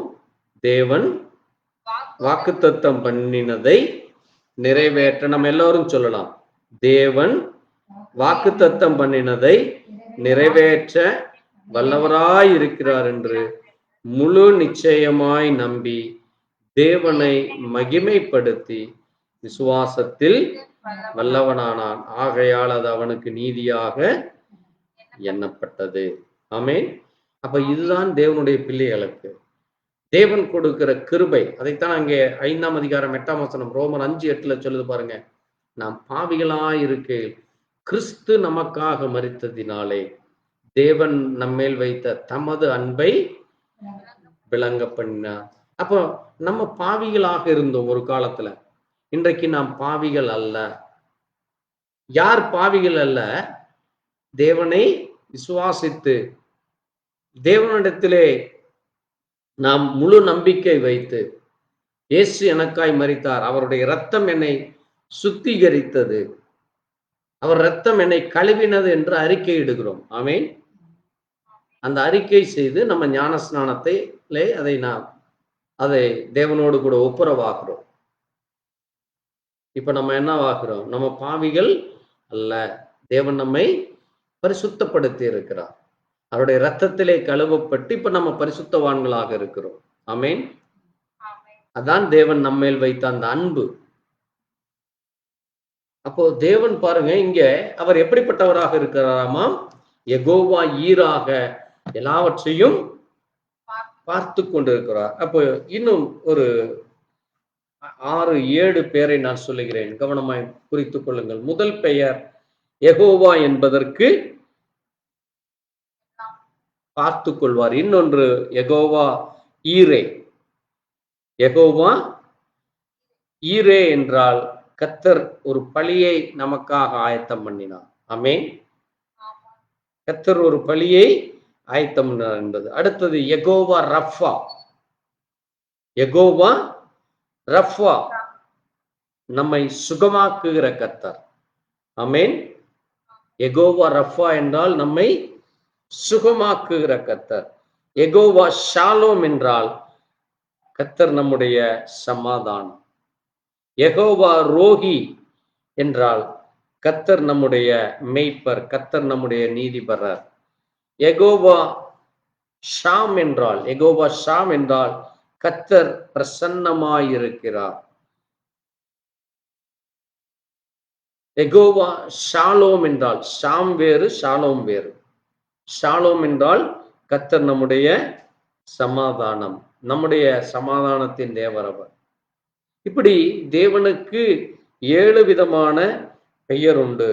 அதனால பாருங்க, ஷம்மா என்பது அங்கே சங்கீத புத்தகத்துல நம்ம வாசிக்கிறப்ப 64ஆம் சங்கீதத்தை நீங்க வாசித்து பாருங்க, அங்க ஒரு காரியம் சொல்லப்பட்டிருக்கும்.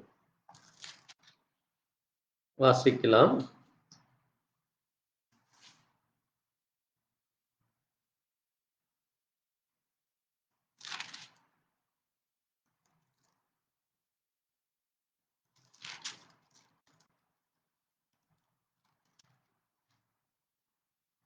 அது நீங்க ஆங்கிலத்துல வாசிக்கிறப்ப அந்த பேர் அங்க கொடுக்கப்பட்டிருக்கும், தமிழ்ல கொடுக்கப்படல. 68 நாளை வாசிங்க, அங்க அவருக்கு என்ன பேர் சொல்லி இருக்குன்னு பாருங்க. அதே போல வேதத்துல அநேக இடங்கள்ல இருக்கு. ஏன்னா நம்ம அதை எடுத்து அந்த பேருக்கான இதையை சொல்லும் பொழுது கர்த்தருக்கு சித்தமானால் அவருடைய பெயர், ஆயிரக்கணக்கான பெயர் இருக்கிறது. அந்த ஆயிரக்கணக்கான பெயரை நம்ம வேதத்துல ஒரு நாளைக்கு நம்ம உட்கார்ந்து அதை முழுவதுமாக நம்ம தியானிக்கலாம். ஏனென்றால் வேதத்திலே தேவனுடைய பெயர், அநேக பெயர் அவருக்கு கொடுக்கப்பட்டிருக்கிறது. ஆமென். ஆக தேவன் நமக்கு போதுமானவராக, பரிசுத்தத்தை உண்மையுத்தமான இருதயத்தோடு நம்ம அவருக்காக காத்திருக்கிற பொழுது, இன்னும் நம்ம பாருங்க, நான் அவருக்கு சொல்லப்பட்ட பெயர்களை குறித்து நான் உங்களுக்கு சொல்லுகிறேன். நீங்க அதையெல்லாம் எழுதி வைத்துக் கொள்ளலாம். சரி, நம்ம இங்க இந்த காரியங்களை பாருங்க, வாசிப்போம். 68 வாசிங்க.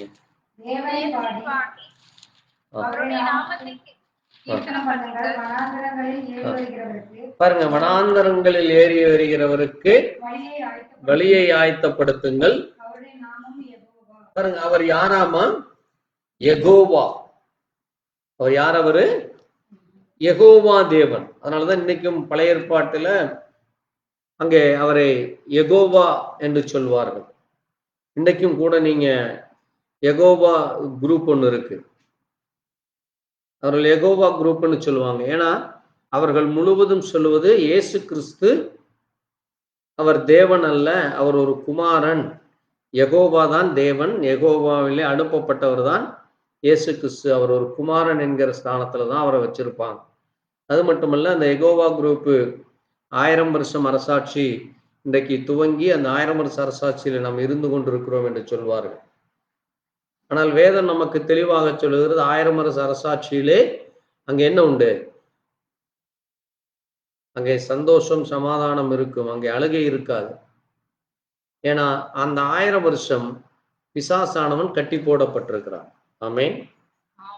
நீங்க வாசித்தீங்கன்னா வெளிப்படுத்தின விசேஷத்துல அவனை கட்டி போட்டுத்தான் தேவன் அரசாளுகிறார். ஏனென்றால் இன்னைக்கு அவன் கட்டி போடாமல் இருப்பதனாலதான் அவன் என்ன செய்கிறான்? ஜனங்களை உபத்திரவப்படுத்தி கொண்டு, ஜனங்களுக்கு வியாதிகளை கொடுத்து கொண்டு, அவன் தான் இதை வியாதிகளுக்கு காரணராக இருக்கிறான்.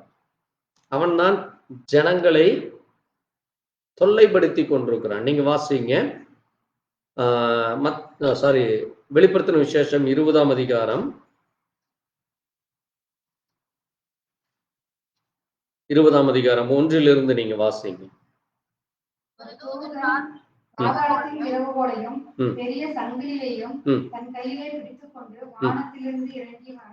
பாருங்க, ஒரு தூதன் ஒருவர் இறங்கி வருகிறார். எதற்காகவம்மா?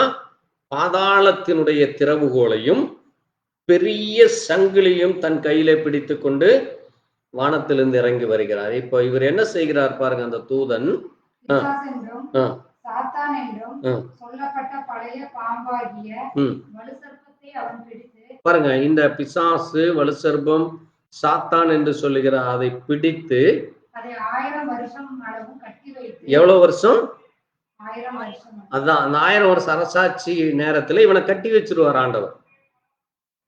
கட்டி வைத்து பாருங்க, அந்த 1000 வருஷம் நிறைவேறும் வரைக்கும் அது ஜனங்களை மோசம் போக்காது. அது ஜனங்களை மோசம் போக்காதபடி என்ன செய்யுமாமா, அதை பாதாளத்திலே தள்ளி அடைத்து அதன் மேல் முத்திரை போடுகிறான்.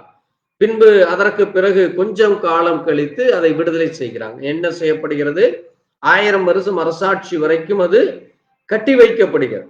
பாருங்க, அப்ப அங்க சொல்றாரு பாருங்க, சிங்காசனங்களை கண்டேன், அவைகள் மேல் உட்கார்ந்தார்கள், நியாய தீர்ப்பு கொடுக்கும்படி அவர்களுக்கு அதிகாரம் அளிக்கப்பட்டது. இயேசுவை பற்றிய சாட்சி நிமித்தம், தேவனுடைய வசனத்தின் நிமித்தம் சிரச்சேதம் பண்ணவர்களுடைய ஆத்துமாக்களையும் மிருகத்தையாவது, கவனியுங்கள், இதுதான் மிக முக்கியமான காரியம், மிருகத்தையாவது அதன் சொரூபத்தையாவது வணங்காமலும் தங்கள் நெற்றியிலும் கையிலும் மிருகத்தின் முத்திரையை தரித்து கொள்ளாமல் இருந்தவர்களை கண்டேன். அதனாலதான் நம்ம என்ன செய்கிறோம், இங்கேயும் அங்கேயும் அதை இதையும் குறிகளை போடக்கூடாது.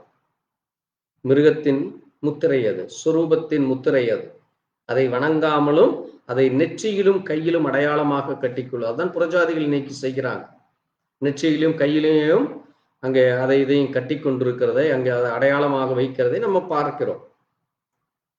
பாருங்க, இங்க என்ன சொல்றாரு பாருங்க, அதன் முத்திரையை தரித்து கொள்ளாமல், அது ஒரு முத்திரை, உங்களுக்கு அது அடையாளப்படுத்துகிறது. அதான் முத்திரை. முத்திரைன்னு என்னது? ஒரு அடையாளம். எப்படி போஸ்ட் ஆபீஸ்ல ஒரு கவர் வர்றப்ப அதுல சீல் குத்தி இருப்பாங்க. அந்த சீல் உடைக்கப்பட்டால் அது உள்ள இருக்கிறத அவன் எடுத்து படிச்சுட்டான், அல்லது அது உள்ள இருக்கிறத எடுத்து அறிந்து கொண்டான் என்று அர்த்தம். அதனாலதான் அந்த முத்திரை அது என்ன செய்யப்படும், அந்த உடைக்க கூடாது. அதே போல இங்கே இவர்களுக்கு ஒரு அடையாளம் கொடுக்கப்படுகிறது. இப்படிப்பட்ட அடையாளம், அதைத்தான் மிருகத்தின் ஆவது அதன் சொரூபத்தையாவது வணங்காமலும் தங்கள் நெற்றியிலும் தங்கள் கைகளிலும் அதை தரித்து கொள்ளாமல் இருந்தவர்களை கண்டேன்.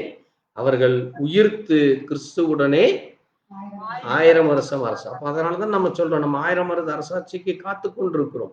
நம்ம எங்க போக போறோம்? முதலாவது 1000 வருஷ அரசாட்சிக்கு போறோம். ஏனென்றால் இந்த பூமியில நம்ம 100 வருஷம் கூட இருக்க போறதில்லை. அப்போ அங்க போய் 1000 வருஷம் முதலாவது தேவனோடு கூட இருந்து அந்த 1000 வருடமும் தேவனிடத்துல எல்லா ஆசீர்வாதங்களை, நன்மைகளை பெற்றுக்கொண்டு மறுபடியும் நம்ம எங்க போக போறோம்? புதிய வானம் புதிய பூமிக்குள்ள போக போகிறோம். ஆமென். ஏனென்றால் பாருங்க, இதுல நீங்க கவனிக்க வேண்டிய அடுத்த விஷயம், இந்த 1000 வருடம் அரசாட்சி முடிந்த பிறகுதான் உலகத்துல மிகப்பெரிய 3ஆம் யுத்தம் வரப்போகிறது. அதற்கு முன்பாக வராது. அதான் இங்க தெளிவா இருக்கு. வேதத்திலே எல்லாமே இருக்குது. நம்ம ஒன்னும் போய் கன்ஃபியூஸ் ஆகிக்க வேண்டியதே இல்லை. இன்னைக்கு நிறைய பேர் போட்டு உழப்பிட்டு திரிகிறாங்க. இதோ 3ஆம் உலக போர் வருகிறது, அழிஞ்சு போயிரும், இந்த உலகமே முழுசும் அழிஞ்சு போயிரும், அப்புறம்தான் 1000 வருஷ அரசாட்சி வரும். அப்படியெல்லாம் இல்லை. பாருங்க, அதுதான் சொல்லுது, மரணம் அடைந்தவர்கள் அந்த 1000 வருடம் முடியும் வரைக்கும் உயிரோடு அடையவில்லை. ஏனென்றால் தேவனை அறியாதவர்கள் அல்லது தேவனை ஏற்றுக்கொள்ளாமல் இருக்கிறவங்க 1000 வருஷ அரசாட்சிக்கு உயிரோடு எந்திரிக்க மாட்டாங்க. இதுவே முதலாம் உயிர்த்தெழுதல். பாருங்க, அதைத்தான் சொல்லுது, முதலாம் உயிர்த்தலில் பங்குள்ளவன் பாக்கியவானும் பரிசுத்தமாயவனும் இருக்கிறார். அப்போ ஒரு கால் கவனம் பாருங்க, இப்ப இயேசு கிறிஸ்து இன்னைக்கு வர்றாருன்னா நம்ம மறுரூபம் அடைஞ்சு 1000 வருஷ அரசாட்சிக்கு போயிடுவோம். ஒரு கால் அவர் வருவதற்கு ஒரு 25 ஆண்டுகளோ 50 ஆண்டுகளோ 100 ஆண்டுகளோ ஆனால், ஏன்னா இப்ப இந்த 2000 வருஷமா அவர் காத்து கொண்டிருக்கிறார். ஒரு கால் இன்னொரு 50 ஆண்டோ 100 ஆண்டோ ஆனால் நாம் எல்லோரும் மறித்து விட்டோம்னு நினைச்சுக்கோங்க. ஒரு கால் நம்ம என்ன செய்வார்? ஆண்டவருக்காக நீங்க உண்மையாய் பரிசுத்தமாய் பிரியமாய் நடக்கிறப்போ உங்களை என்ன செய்வார்? உயிர்த்தோடு எழுப்புவார். ஆமென். அதான் அந்த முதலாவது உயிர்த்தெழுதல். அப்போ இப்ப நம்ம என்ன ஆயிரும்? அந்த முதலாவது உயிர்த்தெழுதல்ல நம்ம தேவனோட அந்த 1000 வருஷ அரசாட்சியில் இருப்போம். அதற்கு பிறகு என்னது? 1000 வருஷ அரசாட்சி முடிஞ்ச பிறகு இந்த பூமியை முற்றிலுமாக அழிக்கப்பட்டு நியாய தீர்ப்பு வரும். அதுதான் அங்க நீங்க தொடர்ந்து வாசிக்கிறப்போ அங்க என்ன சொல்லுது பாருங்க, இங்க அந்த 1000 வருஷம் முடியும் பொழுது சாத்தான் காவலில் இருந்து விடுதலையாகி பூமியின் 4 திசைகளும் உள்ள கோகையும் மாகையும். இந்த கோகு மாகுங்கிறது தான் அது ஒரு 2 நாடுகளை குறிக்கிறது. கர்த்தருக்கு சுத்தமான அதை ஒரு நாளைக்கு நம்ம எடுக்கலாம். நான் இந்த தடவை பேசி இருக்கிறோம், அது தனியா கூட ஒரு மெசேஜ் கொடுப்போம். அவர்கள் யுத்தத்திற்கு புறப்படும்படி அவர்கள் தொகை கடற்கரை மண்டலத்திலேயா இருக்கும். அவர்கள் பூமியிலே பரம்பி பரிசுத்தவான்களுடைய பாளையம், அது எங்க இருக்குது? பிரியமான நகரத்தை வளைத்து கொண்டார்கள். அது எது? அதான் இஸ்ரவேல் பட்டணம். இயேசு கிறிஸ்துனுடைய அந்த இப்ப தேவாலயம் இருக்குல்ல, இன்னைக்கு அது புரஜாதிகளுடைய கையில் இருக்கு. இன்றைக்கு அந்த இடத்துல தொழுகை நடந்து கொண்டிருக்கிறது. அப்ப இந்த பட்டணத்தை சுற்றி வளைத்து கொண்டு அங்கே மிகப்பெரிய போர் ஏற்பட போகிறது. அதான் உலக போர், 3ஆம் உலக போர். அப்ப அங்க சொல்லுது பாருங்க, அப்பொழுது தேவனால் வானத்திலிருந்து அக்கினி இறங்கி அவர்களை பட்சித்து போட்டது. அதான் முற்றிலும் அழித்து போடுகிறது. அப்புறம் அடுத்து சொல்லுது பாருங்க, மேலும் அவர்களை மோசம் போக்கின பிசாசானவன் மிருகம் கள்ளத்தீர்க்கதரிசியின் இடமாகிய அக்கினியும் கந்தகமும் எரிகிற கடலிலே தள்ளப்படுவார்கள். அவர்கள் இரவும் பகலும் சதா காலங்களிலும் வாதிக்கப்படுவார். இது அந்த 3ஆம் உலக போர்ல நடக்கிற காரியம். இதற்கு பிறகுதான் என்ன செய்யப்படுகிறது? வெள்ளை சிங்காசனம் வருகிறது. அதுதான் நியாய தீர்ப்பு. எல்லா மனுஷனும் நியாய தீர்ப்புல வந்து நிற்க போறார். ஆனால் பரிசுத்தவான்கள் நியாய தீர்ப்பிலே நிற்க மாட்டார்கள். ஆமென். அதனாலதான் நம்ம பரிசுத்தவானாய் ஜீவிக்க வேண்டும்னு வேதம் நமக்கு சொல்லுது. அப்ப நீங்க உண்மையாகவே பரிசுத்தமாய் ஜீவிக்கிறப்போ, உண்மையாய் ஜீவிக்கிறப்போ நீங்கள் இந்த பூமியை நியாயம் தீர்ப்பீர்கள். வாசிங்க 1 கொரிந்தியர் 6ஆம் அதிகாரத்துல அது நமக்கு சொல்லப்பட்டது. அப்ப நீங்க உண்மையாக இருந்தால், நீங்க பரிசுத்தமாய் இருந்தால், நீங்கள் இந்த பூமியை நியாயம் தீர்ப்பீர்கள், அல்லது நீங்க நியாய தீர்ப்புல போய் நிற்பீங்க. ஆமென். வாசிங்க 1 கொரிந்தியர் 6ஆம் அதிகாரம். 1 கொரிந்தியர் 6ஆம் அதிகாரம் 1, 2, 3 வாசிங்க. ஒருவனும் வேறொருவனோட வழக்குண்டானால் வழக்காடும்படி அவன் பரிசுத்தவான்களிடத்தில் போகாமல் அதீதக்காரரிடத்தில் போக துணிகிறது என்ன?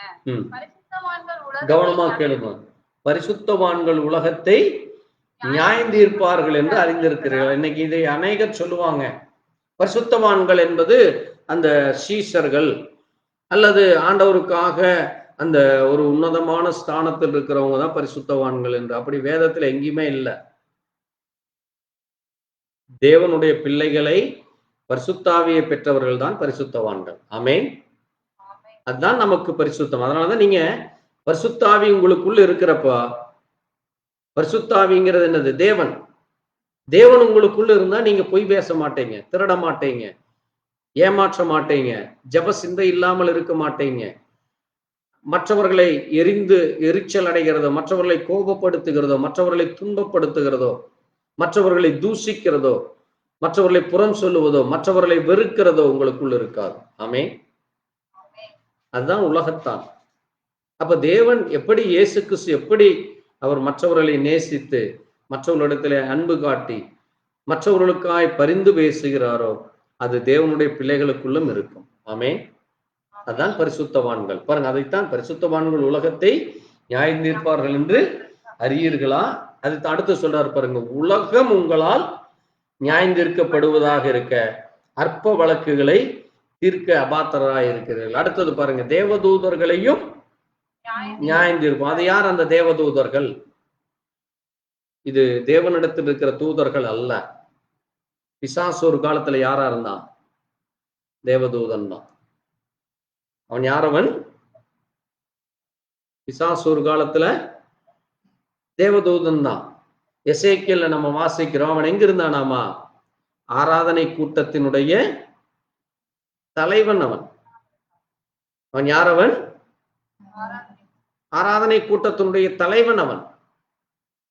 அப்படிப்பட்ட ஒரு உன்னதமான ஸ்தானத்தை தேவன் அவனுக்கு கொடுத்து வைத்திருக்க அவன் என்ன செய்தான்? அவனுக்குள்ள பெருமை, அவனுக்குள்ள மேட்டிமை வந்ததுனால இந்த பூமியில விழுந்து அதே ஆவியத்தான் மற்றவர்களுக்கு கொடுத்துட்டு இருக்கிறான். அதனாலதான் ஒரு மனிதனுக்குள்ள பிசாசின் ஆவி இருக்கா, தேவ ஆவி இருக்கான்னு நம்ம கண்டுபிடிக்கிறோம். பிசாசின் ஆவிகள் இருக்கிறப்போ அவன் சண்டை, சச்சரவுகள், மேட்டிமை, பெருமை, அல்லது நல்ல சினிமா பாட்டு பாடுவாங்க. நீங்க ஒரு சிலர் பாட்டு பாடுறத பார்த்தீங்கன்னா அப்படியே நமக்கு அழுகாட்சியா வர்ற மாதிரி இருக்கும். அப்படியே ரொம்ப உருகி பாடுவாங்க. சொல்றாங்களே மனசு உருகி பாடுறாங்கன்னு. அதெல்லாம் அங்க அவனிடத்திலிருந்து வர்றது. தேவனுடைய பிள்ளைகள் தேவனை மட்டும்தான் கனப்படுத்துவார்கள். உலக காரியங்களை அந்த காதல் பாட்டு பாடுறதோ, அல்லது ஃபெயிலியர் பாட்டு பாடுறதோ, அல்லது சோக பாட்டு பாடுறதோ தேவனுடைய பிள்ளைகளுக்குள்ள இருக்காது. அவர்கள் எந்நாளும் கம்பீரமாய் பரிசுத்தத்தோடு ஒரு உன்னதமான பாடல்களை, அந்த சும்மா ஆட்டம் பாட்டம் அங்க குதிக்கிறது ஆடுறதெல்லாம் இல்லை. ஒரு பரிசுத்தத்தோடு ஒரு பயத்தோடு இருக்கிறது தான் தேவ பிள்ளைகள் இடத்துல இருக்கும். அப்படி ஆட்டம் பாட்டம் போடுறதெல்லாம் இன்னைக்கு பார்த்தீங்கன்னா முடிவில் ஒண்ணுமே இல்லாம போயிட்டு இருக்கு. அதனாலதான் தேவ பிள்ளைகள் நம்ம பரிசுத்தத்தோடு பயத்தோடு நடந்து கொள்ள வேண்டும். ஏனென்றால் நாம் இந்த பூமியை நியாயந்திருக்க போகிறவர்களா இருக்கிறோம். அதைத்தான் நீங்க தொடர்ந்து நீங்க வாசிக்கிறப்போ அங்க என்னது, நான் பெரிய சிங்காசனத்தை கண்டேன், அதன் மேல் வீற்றிருக்கிறவர் கண்டேன், சமுத்திரமும் இல்லை பூமியும் இல்லை, அவைகள் என்ன ஆயிற்று, அகன்று போயின. அப்ப நம்ம இன்னைக்கு இருக்கிற இந்த வானம் பூமி எல்லாமே அகன்று போய் 21ஆம் அதிகாரம் சொல்லுகிறது, புதிய வானத்தையும் புதிய பூமியையும் கண்டேன். அதுக்கு பிறகுதான் புதிய வானம் புதிய பூமி வருது. எப்போ? நியாயத்தீர்ப்புக்கு பிறகுதான் வருது. அப்ப நம்ம இப்ப இருக்கிறது புதிய வானம் புதிய பூமியோ அல்லது 1000 வருஷ அரசாட்சியோ அல்ல.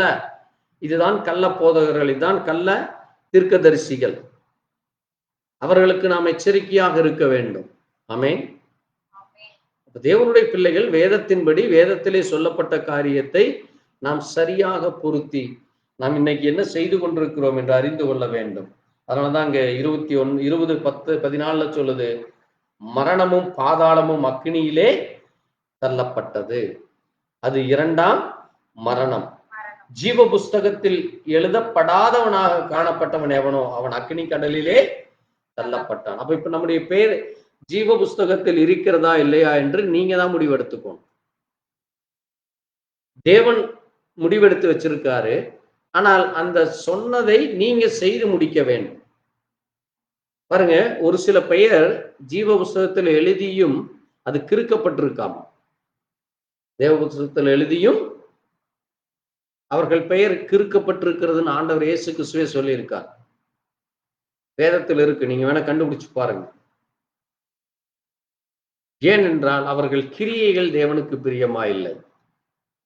அப்ப உங்களுடைய பெயர் தேவ புத்தகத்திலே, வேத புத்தக ஜீவ புஸ்தகத்திலே எழுதப்பட வேண்டும் என்றால் இனி எழுத போறதில்லை. தேவன் எழுதி வச்சிருக்கார் முதல்லயே, ஆனா அது யாருக்குன்னு தெரியாது. யாருக்கு? அப்ப நம்ம ஜீவிக்கிற ஜீவியம் தான் அதை வெளிப்படுத்தும். ஆமென். அதனாலதான் ஆபிரகாமை அழைக்கிற பொழுது ஆபிரகாம் அதுக்கு கீழ்ப்படிஞ்சு நடந்தார். ஆபிரகாமுடைய சந்ததிகளை கீழ்ப்படிந்து நடக்க சொன்னார். அதுல கொஞ்சம் பேர் நல்லா நடந்தாங்க, கொஞ்சம் பேர் நடக்கல. யாரெல்லாம் நடக்கலையோ அவர்கள் எல்லாம் என்ன செய்யப்பட்டார்கள்? அங்கே அழிந்து போனார்கள். இன்னைக்கு நம்ம தேவனுடைய பிள்ளைகள், தேவனுடைய நாமத்தை அறிந்தவர்கள், தேவன் எனக்காக உயிர் தெழுந்திருக்கிறார், எனக்காக என்னோடு கூட இருக்கிறார் நம்ம வைராக்கியமா சொல்லலாம். ஆனால் தேவனுக்காக நாம் என்ன செய்தோம் என்று தேவன் நம்ம இடத்துல கணக்கு கேட்பார். ஆமென். பாருங்க, அதனாலதான் அங்க அவருக்கு அநேக பெயர்கள் இருக்கிறது. ஆமென். அவருக்கு நான் அதைத்தான் சொன்னேன், அந்த 7 பெயர், யெகோவா ஈரே, யெகோவா, யெகோவா ரஃபா, யெகோவா ஷாலோம், யெகோவா ரோஹி, யெகோவா ஷாம், யெகோவா ஷம்மா. அடுத்தது இன்னொரு பெயர் கூட இருக்கு, மனாசே என்று. அப்படின்னு என்னது? அங்கே ஜெய கொடி என்ற அர்த்தம், நம்முடைய கொடி என்ற அர்த்தம். இன்னும் அநேக பெயர்கள் அவருக்கு இருக்கிறது. பாருங்க, இப்போ தேவன் இந்த ஒவ்வொரு பெயரிலும் ஒவ்வொரு ஆசீர்வாதங்கள் இருக்கு. கர்த்தருக்கு சித்தமானால் இந்த காரியத்தை குறித்து நாம் இன்னும் அதிகமா பேசலாம். பாருங்க, தேவன் தம்முடைய பிள்ளைகளுக்கு ஆபத்து காலத்திலே அனுகூலமும் துணையுமானவர், அவர் பெலனுமானவர்னு சொல்லு. அவர் நம்மோடு கூட இருந்து நமக்கு எல்லா ஆபத்தில் இருந்து நமக்கு பெலனை கொடுத்து நம்மை பாதுகாக்கிறவராக இருக்கிறார். கர்த்தருக்கு சித்தமானால் இன்னும் அநேக காரியங்கள் தேவனுடைய நாமத்திலே மகிமைகள் இருக்கு. நான் இது வெறும் அந்த டாபிக் மட்டும்தான் கொடுத்துருக்கிறேன். நம்ம இன்டெப்தா போனா எப்படி சுகமாக்குகிறார், எப்படி ஜெய கொடி கொடுத்தார், எப்படி சமாதானத்தை கொடுத்தார், அவர் எப்படி யெகோவா ரோகியாக, அவர் மெய்ப்பராக, நீதிபரராய் இருக்கிறார், எப்படி அவர் பிரசன்னமாக இருக்கிறார், எப்படி அவர் பலியானார், எப்படி அவர் யெகோவா ரஃபாவாக சுகமாக்குறவராக இருக்கிறார் என்று நம்ம வேதத்தின் மூலமாய் அவரை அடையாளம் காண முடியும். ஆமென். அவருக்கு பெயர் இருக்கிறது, அந்த பெயருக்கு தடைகின்ற அடையாளத்தை அவர் வேதத்திலே செய்திருக்கிறார். சோ நம்முடைய தேவன் அவர் என்ன செய்கிறார்? நமக்கு ஆபத்திலே அடைக்கலம், நமக்கு அடைக்கலமும் பெலனும், ஆபத்திலே அனுகூலமான துணையுமானவருமாக இருக்கிறார். ஆமென். தேவன் நமக்கு அடைக்கலமும் பெலனும், ஆபத்து காலத்தில் அனுகூலமான துணையுமானவராக இருக்கிறார். அப்படிப்பட்ட தேவன் நமக்கு அடைக்கலத்தை தருகிற தேவன், பலத்தை தருகிற தேவன், ஆபத்திலே நமக்கு அனுகூலத்தை கொடுத்து நமக்கு துணையுமானவருக்கு நன்றி சொல்லி நாம் கர்த்தருடைய சமூகத்திலே கேட்ட செய்திக்காய் நன்றி சொல்லி தொடர்ந்து காணிக்கை பாடலை பாடி நாம் முடிவு ஜெபம் செய்வோம். நாம் ஜெபிக்கலாம். எங்களை நேசிக்கிற எங்கள் நல்ல ஆண்டவரே, கர்த்தராகிய இயேசு கிறிஸ்துவின் அருமையான நேரத்திலே வாசித்து தியானித்தவருடைய சத்திய வார்த்தைக்காய் நன்றி செலுத்துகிறோம். ஆண்டவரே, நீர் ஆபிரகாமை ஒரு நோக்கத்திற்காய் அழைத்து, ஆபிரகாமை ஆண்டவரே நீர் பிரித்தெடுத்து, ஆண்டவரே ஆபிரகாமுடைய சந்ததியை ஆசீர்வதித்து நீர் கொடுத்தீரப்பா. அதோ ஆண்டவரே நீர் கொடுத்த அந்த முதல் மகன் ஏகசுதன் என்று சொல்லப்படுகிற அந்த ஈசாக்கை நீர் பலி செலுத்த வேண்டும் என்று சொல்லி நீர் ஆபிரகாமை சோதித்த பொழுது, ஆண்டவரே ஆபிரகாம் அதை குறித்து எந்தவித தயக்கமோ பயமோ அல்லது குழப்பமோ கலக்கம் அடையாதபடி தன்னுடைய ஏகசுதன் என்றும் பாராமல் உமக்காக பலியாக கொண்டு வரும் பொழுது, ஆண்டவரே நீர் அந்த பிள்ளையை அந்த பிள்ளைக்கு பதிலாய் ஒரு ஆட்டை நீர் ஆயத்தம் பண்ணி நீர் ஆண்டவரே ஆபிரகாமை இன்னும் அதிகமாய் நீர் ஆசீர்வதித்தீரப்பா. ஆபிரகாமுடைய அந்த கீழ்ப்படிதலும், ஆபிரகாம் உமக்கு பயப்படுகிற பயத்தினாலே அந்த மகனுக்கு அநேக ஆசீர்வாதங்கள் கிடைத்ததப்பா. ஆபிரகாம் மூலமாக ஆண்டவரே யாக்கோபு பிறந்தார். யாக்கோபின் மூலமாக 12 கோத்திரங்கள் வந்தது. அந்த 12 கோத்திரங்களிலே யூதா கோத்திரமும் இருந்தது. அந்த யூத கோத்திரத்திலே நீர் கர்த்தராக வந்தீரப்பா. இதோ ஆபிரகாமுக்கு ஆண்டவரே சரீர பிரகாரமாய் முன்னோர்களாக ஆண்டவரே நீர் அவர்களை ஏற்படுத்தி வைத்து, இன்றைக்கு ஆண்டவரே நாங்கள் ஆபிரகாமுடைய ஆவிக்குரிய பிள்ளைகளாக இருக்க நீர் எங்களுக்கு ஆவிக்குரிய ஆண்டவரே ஒரு தகப்பனாக இருக்கிறீரப்பா. நீர் எங்களை ஆசீர்வதிக்கிற தேவன், நீர் எங்களோடு கூட இருக்கிறேன் என்று வாக்குத்தத்தம் செய்த தேவனாய் இருக்கிறேன். நீர் எங்களை சமாதானத்தின் தேவனாய் எங்கள் மத்தியிலே நீர் பரிசுத்த ஆவியானவராய் உலாவிக் கொண்டிருக்கிறீரப்பா. வாசித்த வார்த்தையில் அதில் உள்ள மகத்துவங்கள், மகிமையான காரியங்களை இன்னும் அதிகமாய் புரிந்து கொள்ள ஆண்டவரே எங்களுக்காய் நீர் அந்த 1000 வருடம் அசாட்சியை நீர் ஆயத்தம் பண்ணி வைத்திருக்கிறீரப்பா. அதிலே பிரவேசிக்க எங்களுக்கு கிருபையைத்தார்.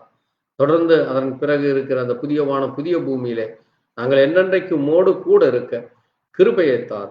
எப்படி நீர் ஆபிரகாமை அழைத்து அந்த பட்டணத்தை, அந்த தேசத்தை நீர் கால் மிதிக்கிற இடத்தை நான் உனக்கு கொடுப்பேன் என்று சொல்லி அதை நீர் கொடுத்தீரோ, அதே போல இன்றைக்கும் நீர் ஆண்டவரை விசுவாசித்து நடக்கிற எங்களுக்கு நீர் புதிய வானத்தையும் புதிய பூமியும் ஆயத்தம் பண்ணி இருக்கிறீரப்பா. அதை கண் காணவும் இல்லை, காதுகள் கேட்கவும் இல்லை என்று சொல்லப்பட்டு அது அவ்வளவு மகத்துவமான ஒரு தேசம் ஆண்டவரே. அதிலே வர எங்கள் மேல் இரக்கம் பார். அங்கே மரணம் இல்லை, துக்கம் இல்லை, அழுகை இல்லை, போராட்டங்கள் இல்லை, குழப்பங்கள் இல்லை, வேதனைகள் இல்லை ஆண்டவரே. அங்கே பிசாசனுடைய எல்லா வல்லமைகளும் நீர் அழித்து போட்டீரப்பா. அங்கே நீர் ஒருவர் மட்டுமே ஒரே தேவனாய் இருக்க போகிறீர். நீர் ஒருவர் மட்டுமே ஆராதனைக்குரியவராய் நாங்கள் பாடவும் புகழவும் நாங்களும் பரிசுத்தத்தோடு தேவ பயத்தோடு நடந்து கொள்ள அது ஒரு மகிமையான தேசம் அப்பா. அது ஒரு உன்னதமான தேசம் அப்பா. அது வல்லமையுள்ளது, அது ஆசீர்வாதம் நிறைந்தது, அது பலன் உள்ளது. அங்கே எங்களுக்கு மரணமே கிடையாது கர்த்தாவே. நாங்கள் கோடி கோடி ஆண்டுகள் அங்கே ஜீவித்திருப்போம். இதோ இந்த பூமியிலே ஆண்டவரே நாங்கள் 100 ஆண்டுகள் கூட வாழ முடியாதபடி இன்றைக்கு ஒவ்வொரு மனிதர்களும் மரித்து கொண்டிருக்கிறார்களப்பா. ஆனால் அந்த புதிய வானம் புதிய பூமியில எப்படி ஆண்டவரே அந்த 1000 வருஷம் அரசாட்சியிலே நாங்கள் எங்களை நீர் முன்குறித்து வைத்திருக்கிறீரோ, அதை போல தொடர்ந்து இன்னும் கோடிக்கணக்கான ஆண்டுகள் என்னென்றைக்கு மோடு கூட இருக்க நீர் எங்களுக்கு ஒரு அருமையான தேசத்தை நீர் ஆயத்தம் பண்ணி வைத்திருக்கிறீரப்பா. அதிலே நாங்கள் வருவதே எங்களுடைய முக்கிய நோக்கமாக இருக்க வேண்டும். இந்த பூமியிலே நாங்கள் எவ்வளவு உயர்ந்த பதவியிலோ அல்லது எவ்வளவு பெரிய அந்தஸ்திலோ அல்லது எவ்வளவு பெரிய ஒரு பணக்காரர்களாகவோ அல்லது படிப்பறிவு உள்ளவர்களாகவோ இருந்தால் அது இந்த உலகத்தோடு அழிந்து போய்விடும் அப்பா. அது எங்களோடு கூட வராது. இன்னைக்கு எத்தனையோ ஜனங்கள் எவ்வளவோ படிப்பு படித்து இன்னைக்கு மண்ணோடு மண்ணாய் போய் அவர்களை குறித்து யாரும் கவலைப்படுவதில்லை. அவருடைய பணமோ காசோ அவர்களோடு கூட செல்லவில்லை. படிப்போ பணமோ காசோ அல்லது உடன் பிறந்த மனைவியோ பிள்ளைகளோ செல்லவில்லை அப்பா. அவர்கள் மரித்து போய் மண்ணோடு மண்ணாய் போனார்கள் அப்பா.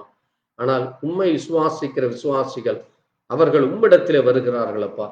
ஆண்டவரே, அது ஒன்றுவே எங்களுக்கு வேண்டும் அப்பா. நாங்கள் உண்மை விசுவாசித்து உம்முடைய அந்த சமூகத்திலே நாங்கள் வரும் பொழுது மட்டுமே ஒரு கால் நாங்கள் மரித்து போனால் அந்த ஆண்டவரே வருகையிலே, முதலாவது வருகையிலே உம்மோடு கூட நாங்கள் வந்து இந்த பூமியை 1000 வருடம் அரசாட நீர் எங்களுக்கு கிருபை கொடுக்கிறீரப்பா.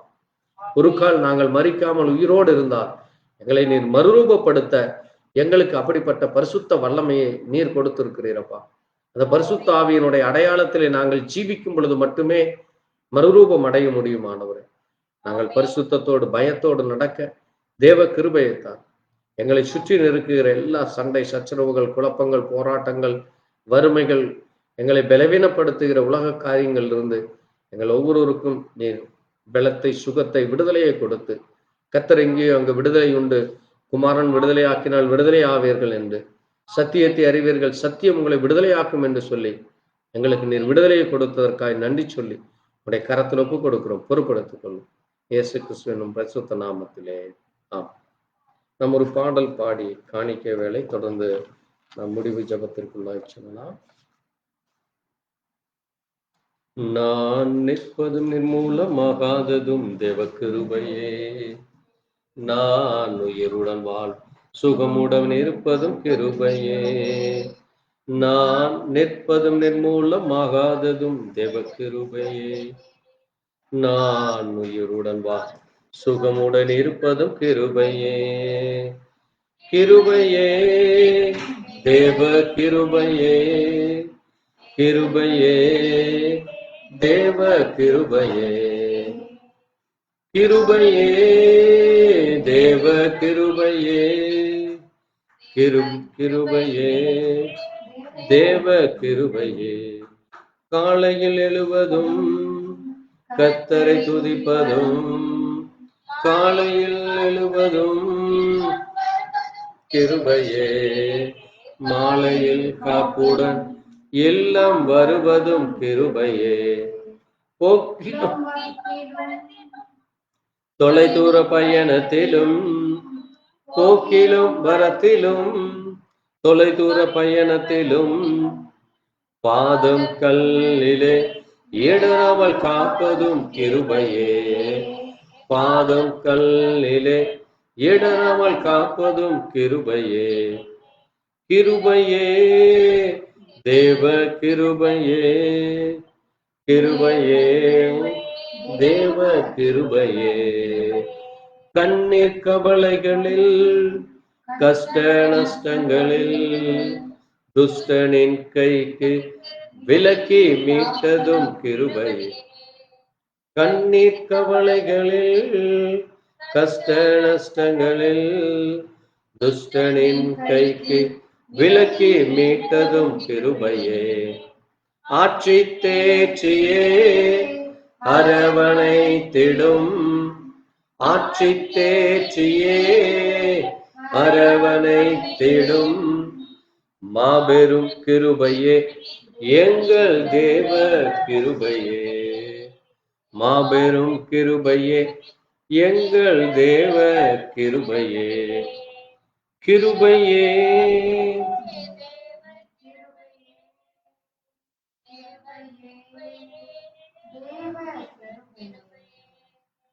நான் நிற்பதும் மகாததும் தேவ கிருபையே, நான் உயிருடன் வாழ்வ சுகமுடன் இருப்பதும் கிருபையே, கிருபையே தேவ கிருபையே, கிருபையே தேவ கிருபையே. ஆமாண்டவரே, உம்முடைய கிருபையினாலே நாங்கள் ஜீவனோடு இருக்கிறோம் அப்பா. நாங்கள் நிற்பதும் நிர்மூலம் ஆகாததும் உடைய கிருபை. ஆண்டவரே, காலையிலும் மாலையிலும் ஒவ்வொரு நாளும் ஒவ்வொரு வேளையும் உம்மை துதித்து கனப்படுத்தி மகிமைப்படும். நீர் எங்களோடு கூட இருந்து அந்த நாளை ஆசீர்வதித்து நீர் எங்களுக்கு முன் சென்று சகலவற்றையும் நன்மைக்கு ஏதுவாய் செய்து முடிக்கிறீர். எங்களை பாதுகாக்கிறீர், பலப்படுத்துகிறீர். எங்களுக்கு பலனும் அடைக்கலமும் எங்கள் கோட்டையும் எங்கள் ரட்சிப்பும் எங்களுக்கு மகிழ்ச்சியுமான தேவனாகி உமக்கு நன்றி சொல்லும். உடைய பலத்த கரத்தில் ஒப்புக் கொடுக்கிறோம். கேட்ட செய்தியின் பிரகாரமாய் ஆபிரகாமை நீர் சோதித்து ஆண்டவரே, அவர் எவ்விதமாய் பயப்பட்டார், அவருடைய மகனை நீர் எவ்வளவாய் ஆசீர்வதித்து அந்த சந்ததியை பெருக பண்ணினீர் என்றும், அவர்களுக்கென்று ஒரு ராஜ்யத்தை கொடுத்து அந்த ராஜ்யத்தை ஆளும்படியாய் செய்து ஆண்டவரே நீர் கிருபை இரக்கத்தை கொடுத்தீரப்பா. அதே போல இன்றைக்கும் ஆண்டவரே, நீர் எங்களுக்குள்ளாக இருந்து எங்களை நீர் ஆண்டு கொண்டிருக்கிறீரப்பா. என்னுடைய நாமத்தை பிரஸ்தாபப்படுத்துகிற எந்த இடத்திலும் வந்து நீர் உம்முடைய பிள்ளைகளை ஆசீர்வதிப்பேன் என்று சொன்னீரப்பா. இதோ இந்த இடத்திலே நாங்கள் உம்முடைய நாமத்தை, கர்த்தராகிய இயேசு கிறிஸ்து என்கிற நாமத்தை பிரஸ்தாபப்படுத்தி உம்மை கனப்படுத்தி உம்மை துதிக்கிறோம், உம்மை ஸ்தோத்தரிக்கிறோம், உம்மை போற்றுகிறோம், உம்மை புகழுகிறோம். ஆண்டவரே, நீரே துதிக்கப்படத்தக்கவர், ஸ்தோத்தரிக்கப்படத்தக்க அப்படிப்பட்ட தேவனா உம்முடைய பிள்ளைகளாக எங்களை நீரே தொடர்ந்து பாதுகாத்து நாங்களும் நீதியின் பாதையிலும் பரிசுத்தத்திலும் உம்முடைய வருகையிலே நாங்கள் மறுரூபம் அடைய ஆண்டவரே, ஒரு கால் நாங்கள் மரித்தால் உயிர்த்தலிலே, முதலாவது உயிர்த்தலிலே பங்கு வர எங்கள் ஒவ்வொருவரையும் தகுதிப்படுத்தும். தொடர்ந்து உம்முடைய கரம் இந்த நாளுக்குரிய காரியங்கள் வரும் நாட்களில் நடக்கிறவற்றிலே உம்முடைய கரம் இருக்க வேண்டுமா? நாங்கள் உம்முடைய சமூகத்தில் எங்களை தாழ்த்துகிறோம். தொடர்ந்து உம்முடைய கிருபை இரக்கம் எங்களை ஆள வேண்டுமா? இயேசு கிறிஸ்துவினுடைய பரிசுத்த நாமத்திலே ஆம். என் ஆத்மாவே கர்த்தரை நாமத்தை என் ஆத்மாவே கர்த்தரை கர்த்தர் செய்த சகல உபகாரங்களும் மறவாதே. ஆமென். நம் ஆண்டவராகிய இயேசு கிறிஸ்துவினுடைய கிருபையும் தேவனுடைய அன்பும் பரிசுத்தமுடைய ஐக்கியம் இன்றும் என்றும் சதா காலங்கள் நம் அனைவரோடு கூட இருப்பதாக. ஆமென். துதி கன மகிமையுமா ஓ எல்லாமுமே, ஓ எல்லாமுமே, துதி கன மகிமையோ ஓ நீரே ராஜாவே. அல்லேலூயா. ஸ்தோத்ரம் ஸ்தோத்ரம் மிக ஸ்தோத்ரம் ஸ்தோத்ரம் ஸ்தோத்ரம் நீரே ராஜாவே. அல்லேலூயா. துதி கனமகிமையுமா ஓ எல்லாமுமே, ஓ எல்லாமுமே, துதி கனமகிமையோ ஓ நீரே ராஜாவே. அல்லேலூயா. கர்த்தர் தாமே எங்களை ஒவ்வொருவரும் ஆசீர்வதிப்பாங்க. இயேசு கிறிஸ்து நாமத்தில் மகிமை உண்டாகட்டும். எங்களுக்காய் எங்களுடைய ஊழியங்களுக்காய் ஜெபித்துக் கொள்ளும். கர்த்தர் உங்களோடு கூட இருப்பாராக. God bless you. Thank you, Jesus.